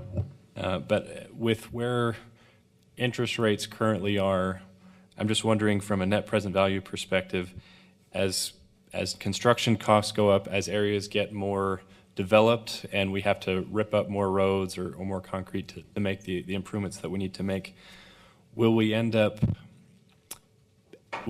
paying more if we do as a pay-as-you-go model where we have to build up the capital each year and save up for those projects versus bonding for it and being able to build it earlier but stretch it out over 20 or 30 years? There are a handful of projects in the stormwater plan that are exceeded $1.5 million or so. Those are probably projects that could be considered to do that. There's one on our 10-year plan, a detention basin near Lake Ridge Junior High, that perhaps that would be the best. And that idea is not something that we're ignoring. We can take that into consideration, but for the purposes of this plan, we've primarily focused on a pay-as-you-go, but we don't want to ignore the benefits that can come by bonding for the right larger projects. So one option we could consider would be to set a threshold that any project over this dollar amount, we would be willing to consider bonding in order to get that before construction costs. That's correct, and it's more of an issue in the other utilities and the wastewater and water utilities because they have much more expensive projects that are needed. Okay. Thank you. So to calculate the stormwater fee, it's based upon an equivalent. Oh, sorry. Sorry. On that same line of thinking, if I look at your table 6-1, it outlines the projects, and you have the priority list of projects. You're looking in the plan right now? Yes. Okay. And so as I look at that, all of the priority one, you've got planned out through basically 2026. And then you have a whole nother section of priority 2 that would be 2026 on, and then a whole nother priority 3, which is 2035 on. So a little bit to Mr. Lentz's point, if you take that first chunk of priority 1, what does that amount to? What's the total? If in today's dollars you were to do all of those priority 1 projects? I can't tell you for sure, but I'm assuming that it's probably that 10-year window, and that's the $20 million. So that would add up to about $20 million in present value. So along that line, what you're saying is if you wanted to cover the next projects for the next 10 years, you would bond for $20 million and pay that off in 10 years as your scenario, which would take care of your current plan that you're looking at right now, right? Correct. You would raise the rates to cover the bond payment, which would stay steady for the next 10 years. All of these projects that are your priority 1 would be accomplished in that time frame. Yes, and if you bonded for that, then you could build them in the next few years. Yeah, while interests are low and while construction costs are probably less than they are going to be in 10 years. Correct. So those are the options. Pay as you go just says as the prices increase, so in 8 or 9 or 10 years, it's going to be more expensive to do the project than it is today. Yes. But you weigh out the interest cost versus the challenge of the indebtedness. As a side note, we did a little bit of financial analysis on this exact issue. And back in 2009, 2010, when the construction industry was significantly down, it was showing to be more cost effective. The savings in construction was ahead of the cost of interest associated with bonding. I haven't updated that study recently, but it appears that we were about at the break-even point here a couple of years ago, and so I think we're still a little bit on the more expensive side as a general rule. More expensive to bond or to pay? To bond. Okay. But we're still pretty close to that break-even, I would guess, if I updated the numbers. And again, it gets back to it probably makes sense for the small projects to pay as you go, but for the larger ones, and specifically in some of these other utilities, bonding may be an attractive and good idea. So we could even have a downturn in the economy, in which case construction costs could go down because they ebb and flow. Yes. So if you're projecting that everything's going to go up, you could look at it one way. If everything's going to go down, you could look at it another way. Absolutely. But pay as you go is nice in the sense that we're not adding more bond debt to our city. Correct. On these kinds of projects. The one other thing I will note about bonding is once you bond, you are locked into those expenditures, and it does give you a little less flexibility in the future. Again, If you need to change priorities, and right, you're a little locked in. Right. Councilmember McDonald. What factors did you assume on interest rate and on raising cost of construction costs? And are you referring specifically to this study? Well, you said you did a comparison to bonding versus not bonding, which would be cheaper. So you must have assumed raising building costs were less expensive than the bonding costs. Correct. So what rates did you use for the two? So back when that study was completed, I think the bonding rate that was available at that time was under 4%, 3.5% or so.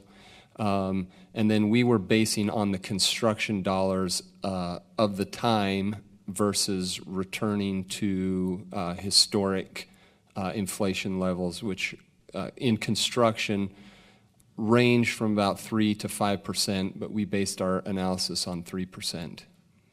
Obviously, if you use a lower rate on inflation than you do on the bonding costs, it's going to work out that way. Mm-hmm. Okay. And how long ago was that study again? That was the one that was detailed was back in 2010, and I looked at it just preliminarily in 2013. Okay, thanks. Okay, thank you, Reed. Keep going.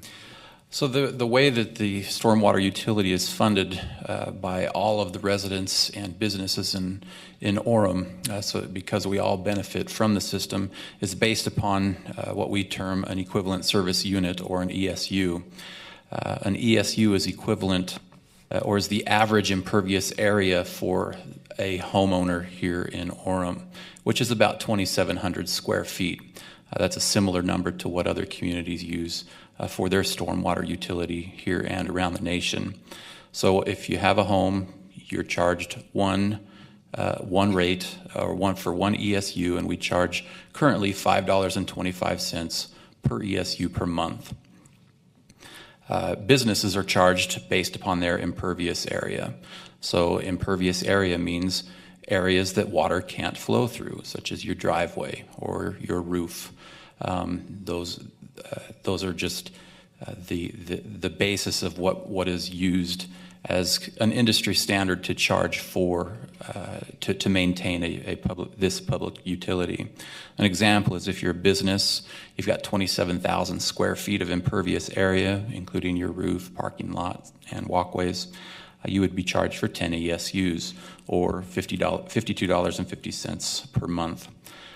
We also have a provision that allows for businesses to request a credit if they implement any best management practices, whether it be structures that handle wastewater efficiently, or have an educational program for their employees to understand their potential impact on wastewater, or a sweeping program where they sweep their parking lots on a regular basis. We do offer a credit for them to decrease the cost to them. So if we look at an example, we look at Costco. Most of us probably been there, probably even recently. Costco has 264 ESUs. So if you took their roof and their parking lot and walkways and added up the area, they have about 700,000 square feet of impervious area.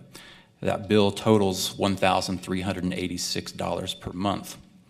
They participate in the credit program, so the best management practices that they have put in place, they get credit for 23 ESUs, decreasing their bill by $120.75. So their total bill's $1,265.25. If you look at the average resident, so if we hop over the fence from Costco, I don't know whose house this is, but just chose one right off of Google Maps. This is, again, right across the fence from Costco. They are charged for one ESU. On average, the homeowners here in Orem have square footage of 2,700 square feet of impervious area, and they are charged for one ESU, or $5.25 a month. Looking at them together, you can see the red square that's highlighting the home that I chose. If you took that impervious area from the home, the roof and the sidewalk and the driveway, 264 of those would cover the parking lot and the roof of Costco, and that shows that everyone is paying their fair share, at least as fair as you can make it as you manage manageability and fairness. So let's go back to the 1998 plan. When the plan was adopted, it was recommended that rates go from $3 per month and jump to double to $6 in 1999, and to slowly increase over time to allow for additional capital projects and to account for inflation. And you can see that depicted here on the chart. Well, what has Orem done over the past almost 20 years?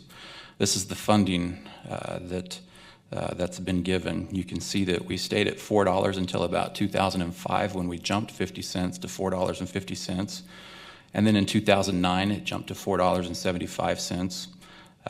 And then 2011 or so, jumped to $5. And just recently, last year, we jumped to $5.25. This is far below what the plan had called for back in 1998.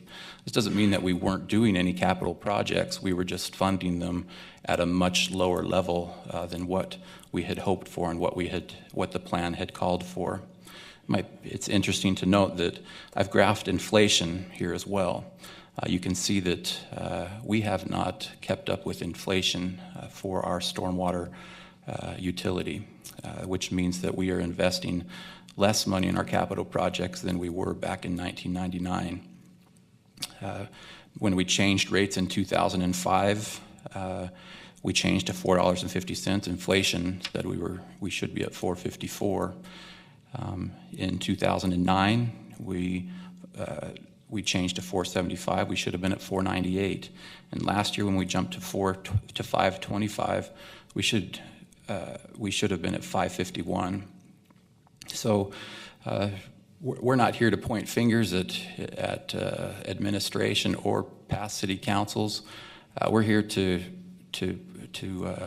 show the city council that we need to move forward, and we've readdressed the plan. We have a good, robust plan that will ensure that this invisible yet very valuable system can be maintained and improved to continue to meet the quality of life and the standards of service that are expected by our residents. Now, I thought it would be interesting to compare these with the other utilities, the private utilities that we mentioned earlier in the presentation.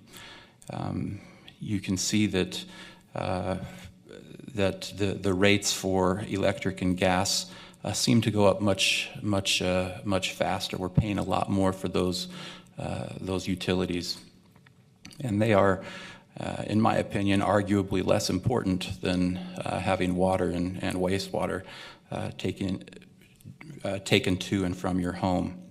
Reed, Councilmember Lentz has a question. Mm-hmm. Reed, could we go back to the previous slide real quick? So my question on this chart is what was proposed back in 1998, if that was followed each year and rates were raised as were suggested back then, I think we would currently be at about $11. That's correct. $11. That's correct. So with what has been proposed with our scenario 1 with the 5-year, scenario 2 with 7-year, scenario 3 with 10-year, the end result is that after year 10, the base rate would be $8.60. So I'm just wondering, why was their plan back in 1998 actually so much higher than what we're proposing? As we reviewed the plan in more detail later, there were some errors that were found. And also during this planning process, there were other ways to solve similar problems. And so we're confident that the plan that we're bringing forth to you today is a more accurate reflection of what's needed to maintain the system. Some of the inaccuracies from the former plan would have been found during the design phase of the projects, and we would have realized that these particular rates, albeit aren't necessarily accurate, but they still show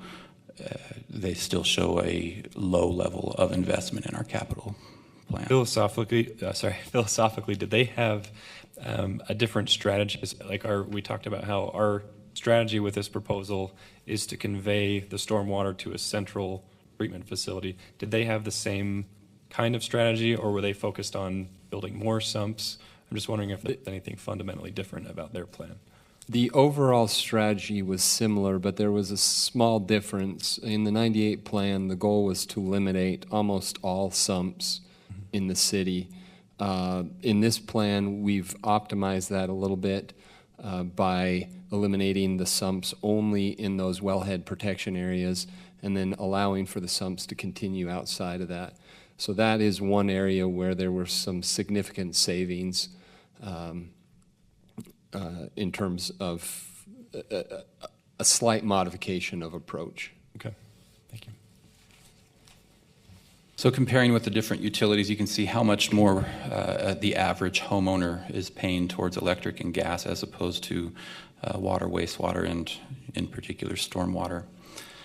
The master planning process included a rate study, and after working with the Public Works Advisory Commission and with several work sessions with the City Council, we were asked to present different options to you. And so what we identified in the rate structure planning document is a 5, a 7, and a 10-year plan. These are, each plan includes higher increases earlier on in the plan to kind of catch up to where we want to be, or to get to where we want to be a little sooner. You can see that in this 5-year scenario, the immediate jump is from $5.25 to $6.25, 25 cents more than what was suggested almost 20 years ago. And you can see that at the end of year 10, we would actually, at the end of year 5, we would then be maintaining for inflation at that point based upon 3% inflation.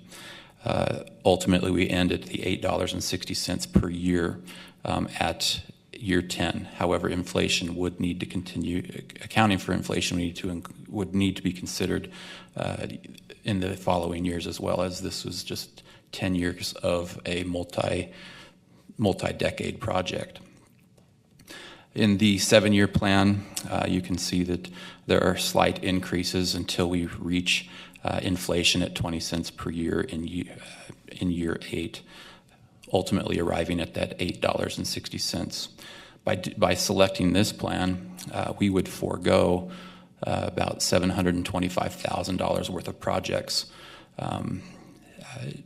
or postpone them, I should say, rather than forego. The 10-year plan increases.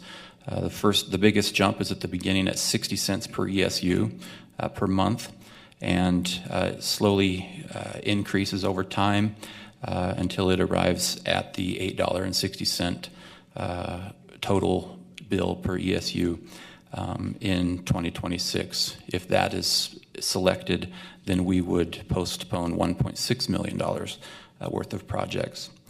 These are the recommendations that we have presented to you, and I'm sure that there will be much discussion on this as well as with the other utilities in future meetings. Just to show what other cities are paying for their stormwater rates, in Orem, we've hung our hat on having low rates, and that's been nice, as I myself am a citizen of Orem, but I probably haven't been paying what I should have been paying for the benefit that I've been receiving for the existing system and to expand the system to meet the long-term plan. Reed, one thing I want to mention, from what you're showing here, Provo is increasing their rates, looking at doing the same thing. That's correct. Yeah, Provo and Orem are kind of going through the same process together. As well as Linden. Yes. Okay. But you can see that if we bumped to $6, we would still be right in the average of what's done. And once Orem and Provo do something, it's often a stimulus to justify other increases in other cities, as we sometimes lead the way, particularly when we're low and we try to go a little higher. So the path forward, our hope is that after you've had an opportunity to review the Stormwater Master Plan, we've had several work sessions together. We've received public comment back and incorporated any realistic suggestions into the master plan, and it's our hope that you will adopt that Stormwater Master Plan tonight. And recognizing that there are other utilities under consideration, we recognize that you want to understand the fiscal impact to the resident here and businesses here in Orem before a final decision is made on rates in any of the utilities. So we're simply asking that you accept the stormwater user rate study as a guiding document, as a final decision for the any potential rate increase is finalized at a later date. But by adopting the stormwater plan, we as staff are committed to reminding the City Council over the years that we have a plan in place and that we need to fund that plan so that we can provide this service to the city and ensure its long-term sustainability into the future. So we also would like to let the public know that the plans are available at our website at utilities.orem.org. And that's the end of my 20-minute presentation. Thank you. Councilmember Donald has the question. Well, I don't know if I have a question of Mayor as much as I have a comment. I've probably spent more time on this than any other city council member, just because that was my privilege to be assigned to work with this group. It's interesting, you wouldn't hear the state of Utah bragging that they spend less on education than any other state. We're the lowest price educator in the community in the United States, and yet somehow we've had this distorted view that we should brag that we're spending less on water, sewer, and other critical services that really indicate there should have been a red flag for years that we ought to be spending more because maybe our infrastructure is somewhere less than it ought to be. And so I've been a proponent and continue to be a proponent of this study because I do not want to see roads erode because a pipe underneath it breaks, et cetera, and then not have the wherewithal to fix it. So I am a proponent of this master plan and the other work that we've been doing and have been doing. I've been aware of it for about a year and a half. I think you've been doing it longer than that, but I've been privileged to be associated with for pretty detailedly for about an hour and a half. I think you're the only committee that meets at 7 in the morning too, I'd have you know. And we apologize for that. Yeah, and that's why, the mayor kicked me off. He didn't think I could get up that early. But anyway, I've been grateful for the work and effort that's been done behind this to have a thought out plan so we don't get caught in the lurch. And I realize we only have a half dozen or so citizens here, but whoever might watch this when they're bored on late night, we have a committed public works group that understands what we need to do to keep things flowing. And I appreciate not only solving today's problem, but thinking about what tomorrow's problem might be so that future generations can thank us the way we're thanking people for building the Deer Creek dams and building the reservoir and securing the water that we have and the infrastructure that we have to fix it. So I applaud this effort and this plan. Thank you. Thank you, Tom. Councilmember Seastrand. Thank you. Back to Table 6.1, which has the list of projects, which, by the way, I really like the detail there. I like that I can look it up on the map and see that it correlates with the red and the different priorities that you have. Please don't ask me to recall it from memory. It's okay. I'm going to try you. But on there you have the priority levels and the priority 1s, 2s, and 3s. I'm curious, as you made the recommendation on the rate structures of the 5-year, 7-year, and 10-year plan, did one of those core plans correspond with the project level and the priority that you had on this? In other words, is the 7-year plan what's reflected in this priority schedule? I believe it's the 5-year plan. Yeah, the priority schedule was based on the 5-year plan. That was the staff, and our recommendation was the 5-year plan. The additional plans were developed when we wanted to look at possibly spreading it out just a little bit more. Okay, so the 5-year plan covers this. Correct. Assuming there's some cost inflation and stuff going on. Correct. The 7-year plan would push some of the priority 1 past 2026 timeframe into the second priority timeframe. And those were those numbers that Reed provided, the $725,000 for the 7-year and the $1.6 million. Those would basically be pushed outside the 10-year window. And I was just curious, is the current capital improvement, 750,000. Is that basically what you have to Yeah, put down? that's we have 1.1 available for capital, but on average we've spent about $750,000 a year on capital. So the current rate structure is generating 1.1 million Correct. in capital improvement. That's correct. Capacity. Yep. And then going to the 5-year or the other, then that's what goes up to where it says here. So 1.4 is that an additional on top of the 1.1? That's a total amount available for CIP. So we go from the million 1.1 to the 1.5 million. That's correct. Okay, so we're increasing $300,000 to $500,000 a year in this rate correct. structure. In all three, 300 for the 10. I think, yeah, about 450,000 in this 5-year. 375,000 in the 10, in the 7, and 300,000 in the 10. And the base cost would not change. So the cost to operate the department and the normal That's correct. ongoing maintenance and operation you're not anticipating that's changing. These projects would just help us get the system functioning more effectively. That's correct. Outside of inflation on your operations and maintenance costs. Normal okay. Thank you very much. Councilmember LaRae. When you presented this to the Public Works Advisory Committee, did they give you a rate recommendation? Was there a recommendation of the 5-year plan, or did they have a specific rate?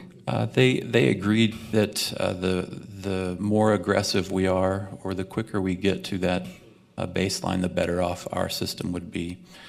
So they preferred the 5-year over the 7 or the 10, and some even expressed a desire to accelerate it even more. So they were comfortable with a $1 increase?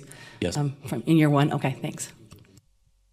Could you show the 5-year plan? Pop that back up. I know I can get it in my, but thank you. Mm-hmm. Any other questions or comments from the council? All right, this is a public hearing, so we'll go ahead and open it up to the public. Anyone who wishes to speak, please do so. Hold your comments to 3 minutes and give us your name and address. My name is Robert Ride. I live at 1010 North, 700 West in Orem. Do you want to pull the microphone down just a little bit to you? Thank you. In 1996, Orem Management set up a utility bill service bill charge on Orem citizens for Heavenly Father's free rainfall into the city sump system to collect drainage from our driveways and city streets into the underground aquifer system. Our present cost is $5.25 per month, or $1,550,000 per month to the city based on 22,000 connections, which is sufficient for any necessary pay-as-you-go improvements to the city sump system without burdening Orem citizens with additional tax monthly increases on water control for 10 years. Our present system is not creating any insurmountable problems. The 3 water departments have nearly $10 million in reserves. Maintenance, salaries, and benefits to employees is covered with our property tax infrastructure money. I am opposed to the hiring of outside consulting firms on expenses by management to propose changes to our ecosystem and rate changes. You should not be tying future city councils with an automatic monthly tax increase.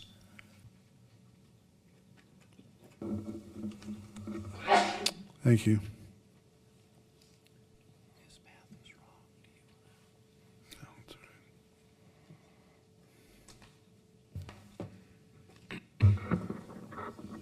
Jim Fawcett, 453, 780 North, Orem.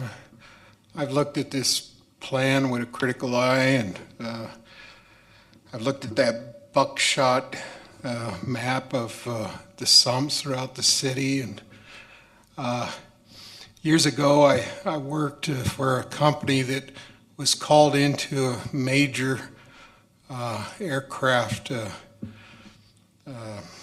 supplier where they built aircrafts, and they had acres and acres of property, and we had to come in and put several wells in, and we built a water filtration or a cleanup plant facility to clean the water. And there was a fence and chain link fences to properties that butted up against this aircraft manufacturer, and several of the people would tell us as they knew what we were doing, they'd tell us that they lost their water wells because of the filthy water. And I held the hose when they started to pump from the first well into, we pumped it into a 5-gallon tank, a 5-gallon bucket at first, and the water came out looking like paint.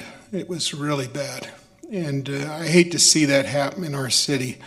I know it's nice to replenish the aquifer that we have here, but I'd hate to pollute it. And whatever it takes to make sure that it doesn't get polluted, I think this is the route we need to go. I think that if we don't have to bond any projects that are there, we have to look at it really hard and make sure that we absolutely, it's to our benefit to bond, because pay as you go really is the way to go.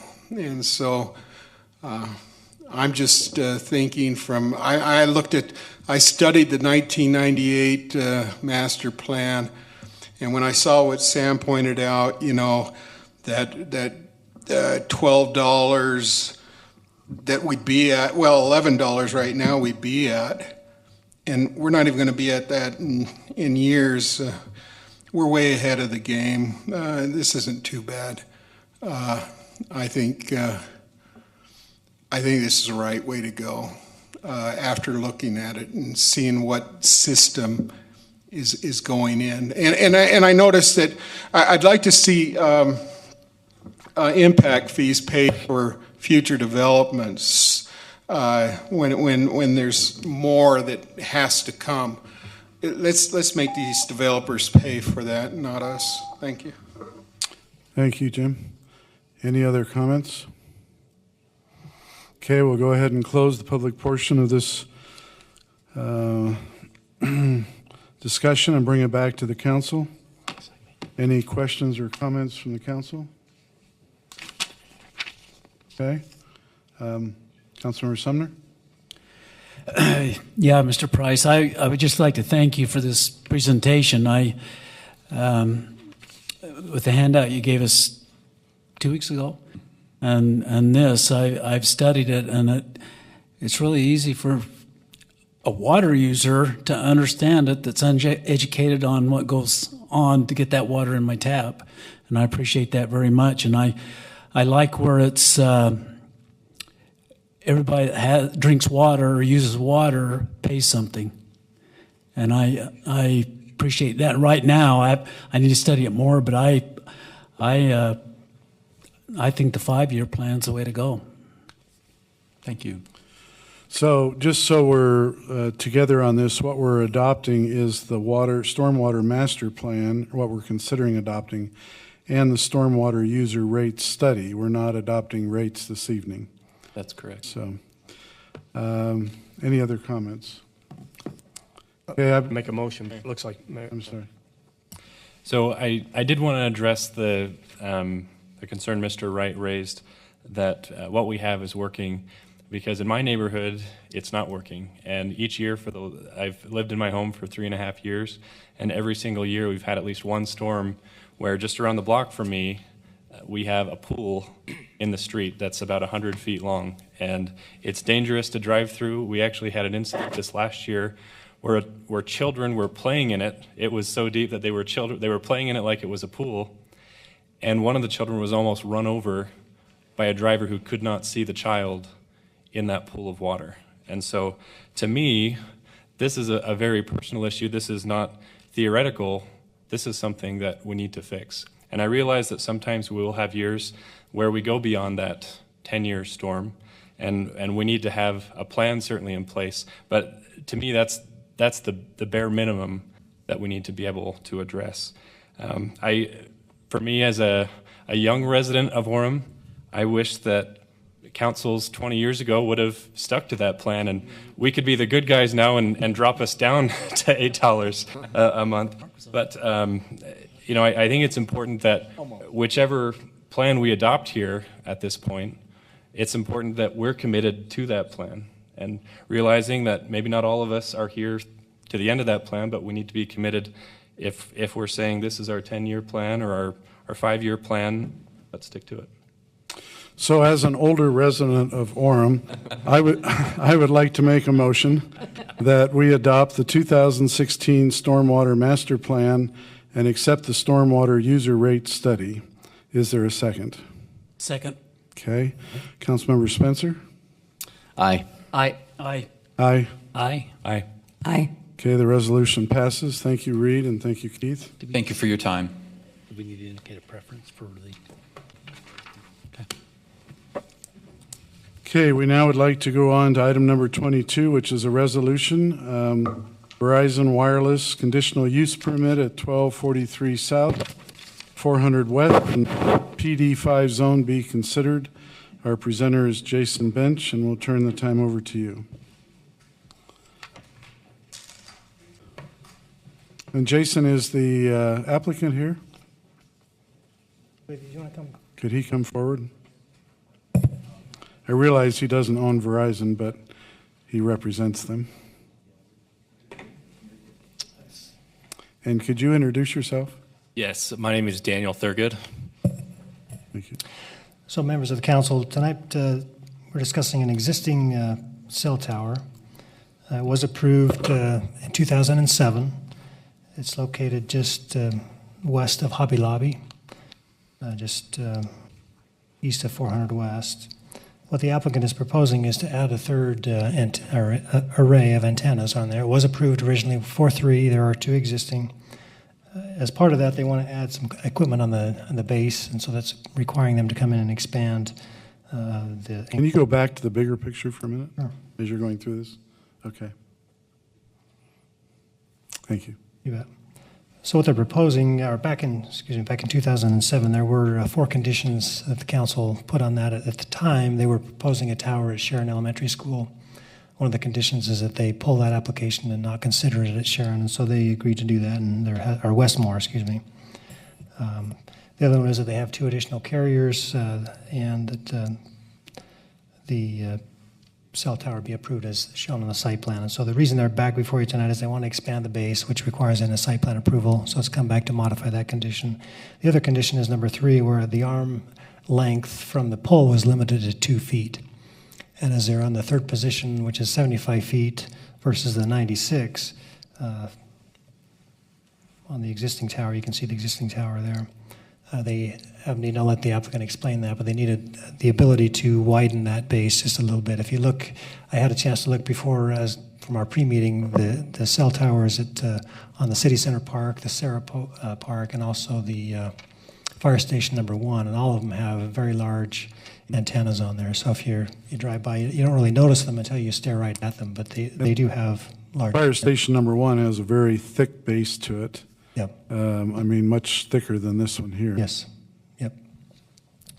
So what they're proposing, here's the site plan. You can see the outline in green. They're proposing to expand it about a car length to the west or to the south, enclose it with the same enclosure as far as the fencing or wall. Excuse me. They will have an enclosure on the top with no sides. It will be enclosed by that masonry wall. The Planning Commission did review it and recommended the City Council approve this modification. I'll let the applicant explain his part, and then we'll be glad to address any questions you have. Sure. I do. You want to ask a question? Yeah, he'll answer it maybe when he's talking. Are these different brands? I mean, is it all one? I don't know. Which group are you with? I'm sorry, I forgot that. Verizon. Are these all Verizon towers? Antennas? Antennas, yes. No. Right now, there are 2 other carriers on the tower. So we are requesting to be that 3rd position down, so the 4 antennas there. The other 2, we call them center lines, those are for other carriers. So it's already existing. I think for the benefit of the community, it's better to have one pole and a lot of carriers get to use it. It's less, I mean, you got to have a pole up there. It's less unsightly. It's more functional if we can get 3 or 4 or 5 different carriers using the same pole. That's what I wanted to clarify. Thank you. Yes, and the way that the Orem City wireless ordinance is written, it does, I guess, require carriers to try to co-locate their equipment on existing poles. And in order for us to do that, we need to have the larger mount to accommodate our antennas. Right now, with the 2-foot restriction, we wouldn't be able to get our 4 antennas as shown there on each sector, so we wouldn't be able to put 12 antennas up. In order to meet the capacity needs and really reach our goals for the project, we need to get all 12 antennas up there at some point. They may not go up immediately, but that is the plan. Councilmember Eastman. Thank you. So talk to me about the extension of the height of your cabinet, number 4 there. What's happening with that to cause it to be up above the brick wall? So with the property owner, we were only allowed to expand the compound 1 parking stall. And so in order to accommodate all of our equipment, we had to put on a raised platform. And to reach the equipment and run the necessary cables up the tower, we have to have enough clearance underneath that platform to do that. And then the roof you see there is a solar shield to protect the equipment. So how tall will that height be on that? It's very close to 12 feet. Got a 12 feet. It's tall. So it seems to me like you're putting a lot of equipment on this tower. Yes. Are there other alternatives to put half the equipment, keep it down a little bit lower, keep it at the 2-foot extension level, put some additional equipment on one of the other poles in the area? No. There are no other poles in the area that will work for us, and so if we are limited to the number of antennas, we will be coming back to request another tower. Jason, remember when we did a pretty good exhaustive survey of the different poles and the co-location? Are there other poles in this area that don't have the 3 carriers on them? Not to my knowledge, no. Other There's roof- one on South State Street, but that's a lot, probably a greater distance than they need at this point. What about the roof mount possibility for roof mount equipment? Your buildings are going to be less than the 75 feet so the height is a requirement, yeah. So your need is, for the amount of equipment, you need to not only build a bigger building, but also put a lot on the pole. Right. And that's the only alternative. At this time, yes. What does it mean at this time? We don't know what kind of service this will provide until it's up. So once the site does go up, then we will be able to reevaluate and propose new projects to try to provide better service. But from what we can tell right now, to meet the capacity needs of the area down at Walmart and UVU, the proposed equipment is what's going to be necessary. Is that because it's up on the hill? That's Yes. kind of elevated? Yes. Are there areas down lower by UVU that would serve better from a functionality standpoint? No, we looked at that, and no matter where we went down lower, it wouldn't provide service to the entire area. So we'd be, once again, requesting more towers.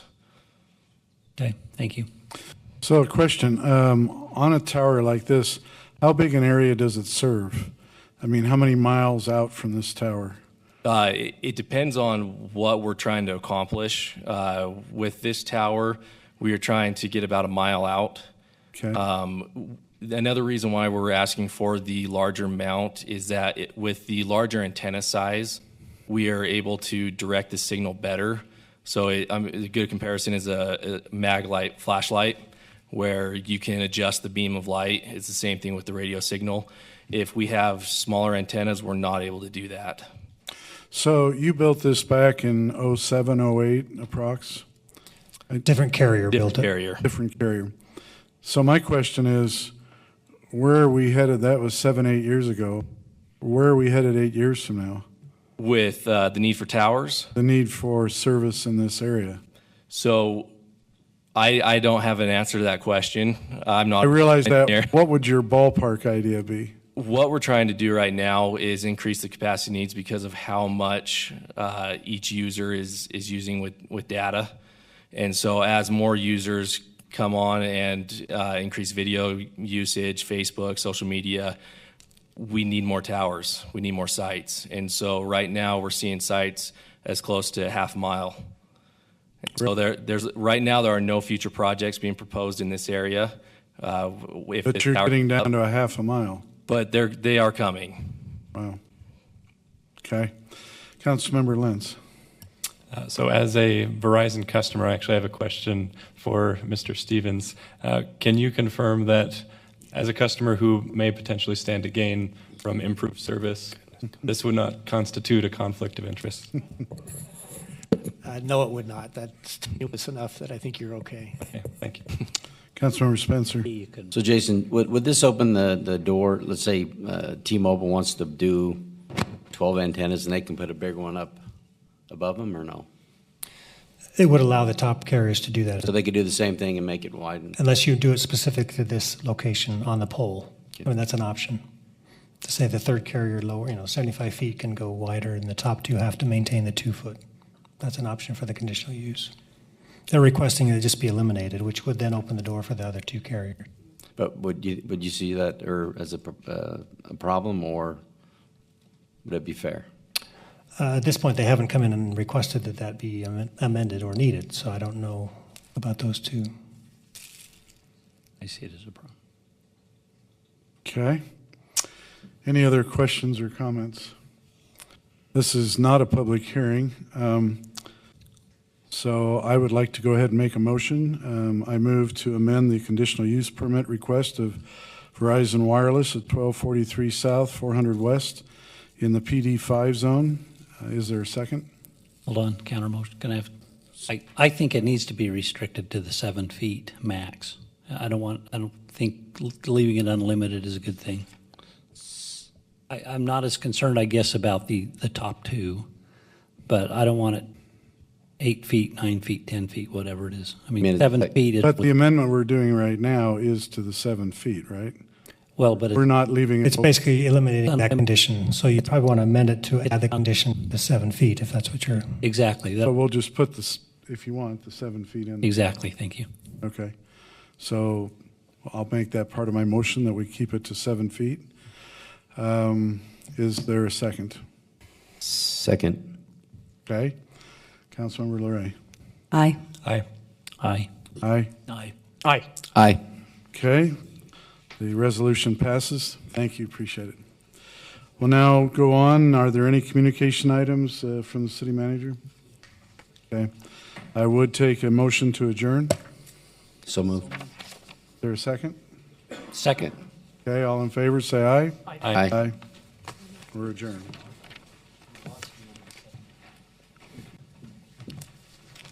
Well, so they're saying they.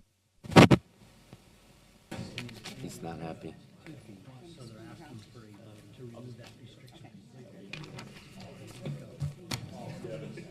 7 feet's what they want to.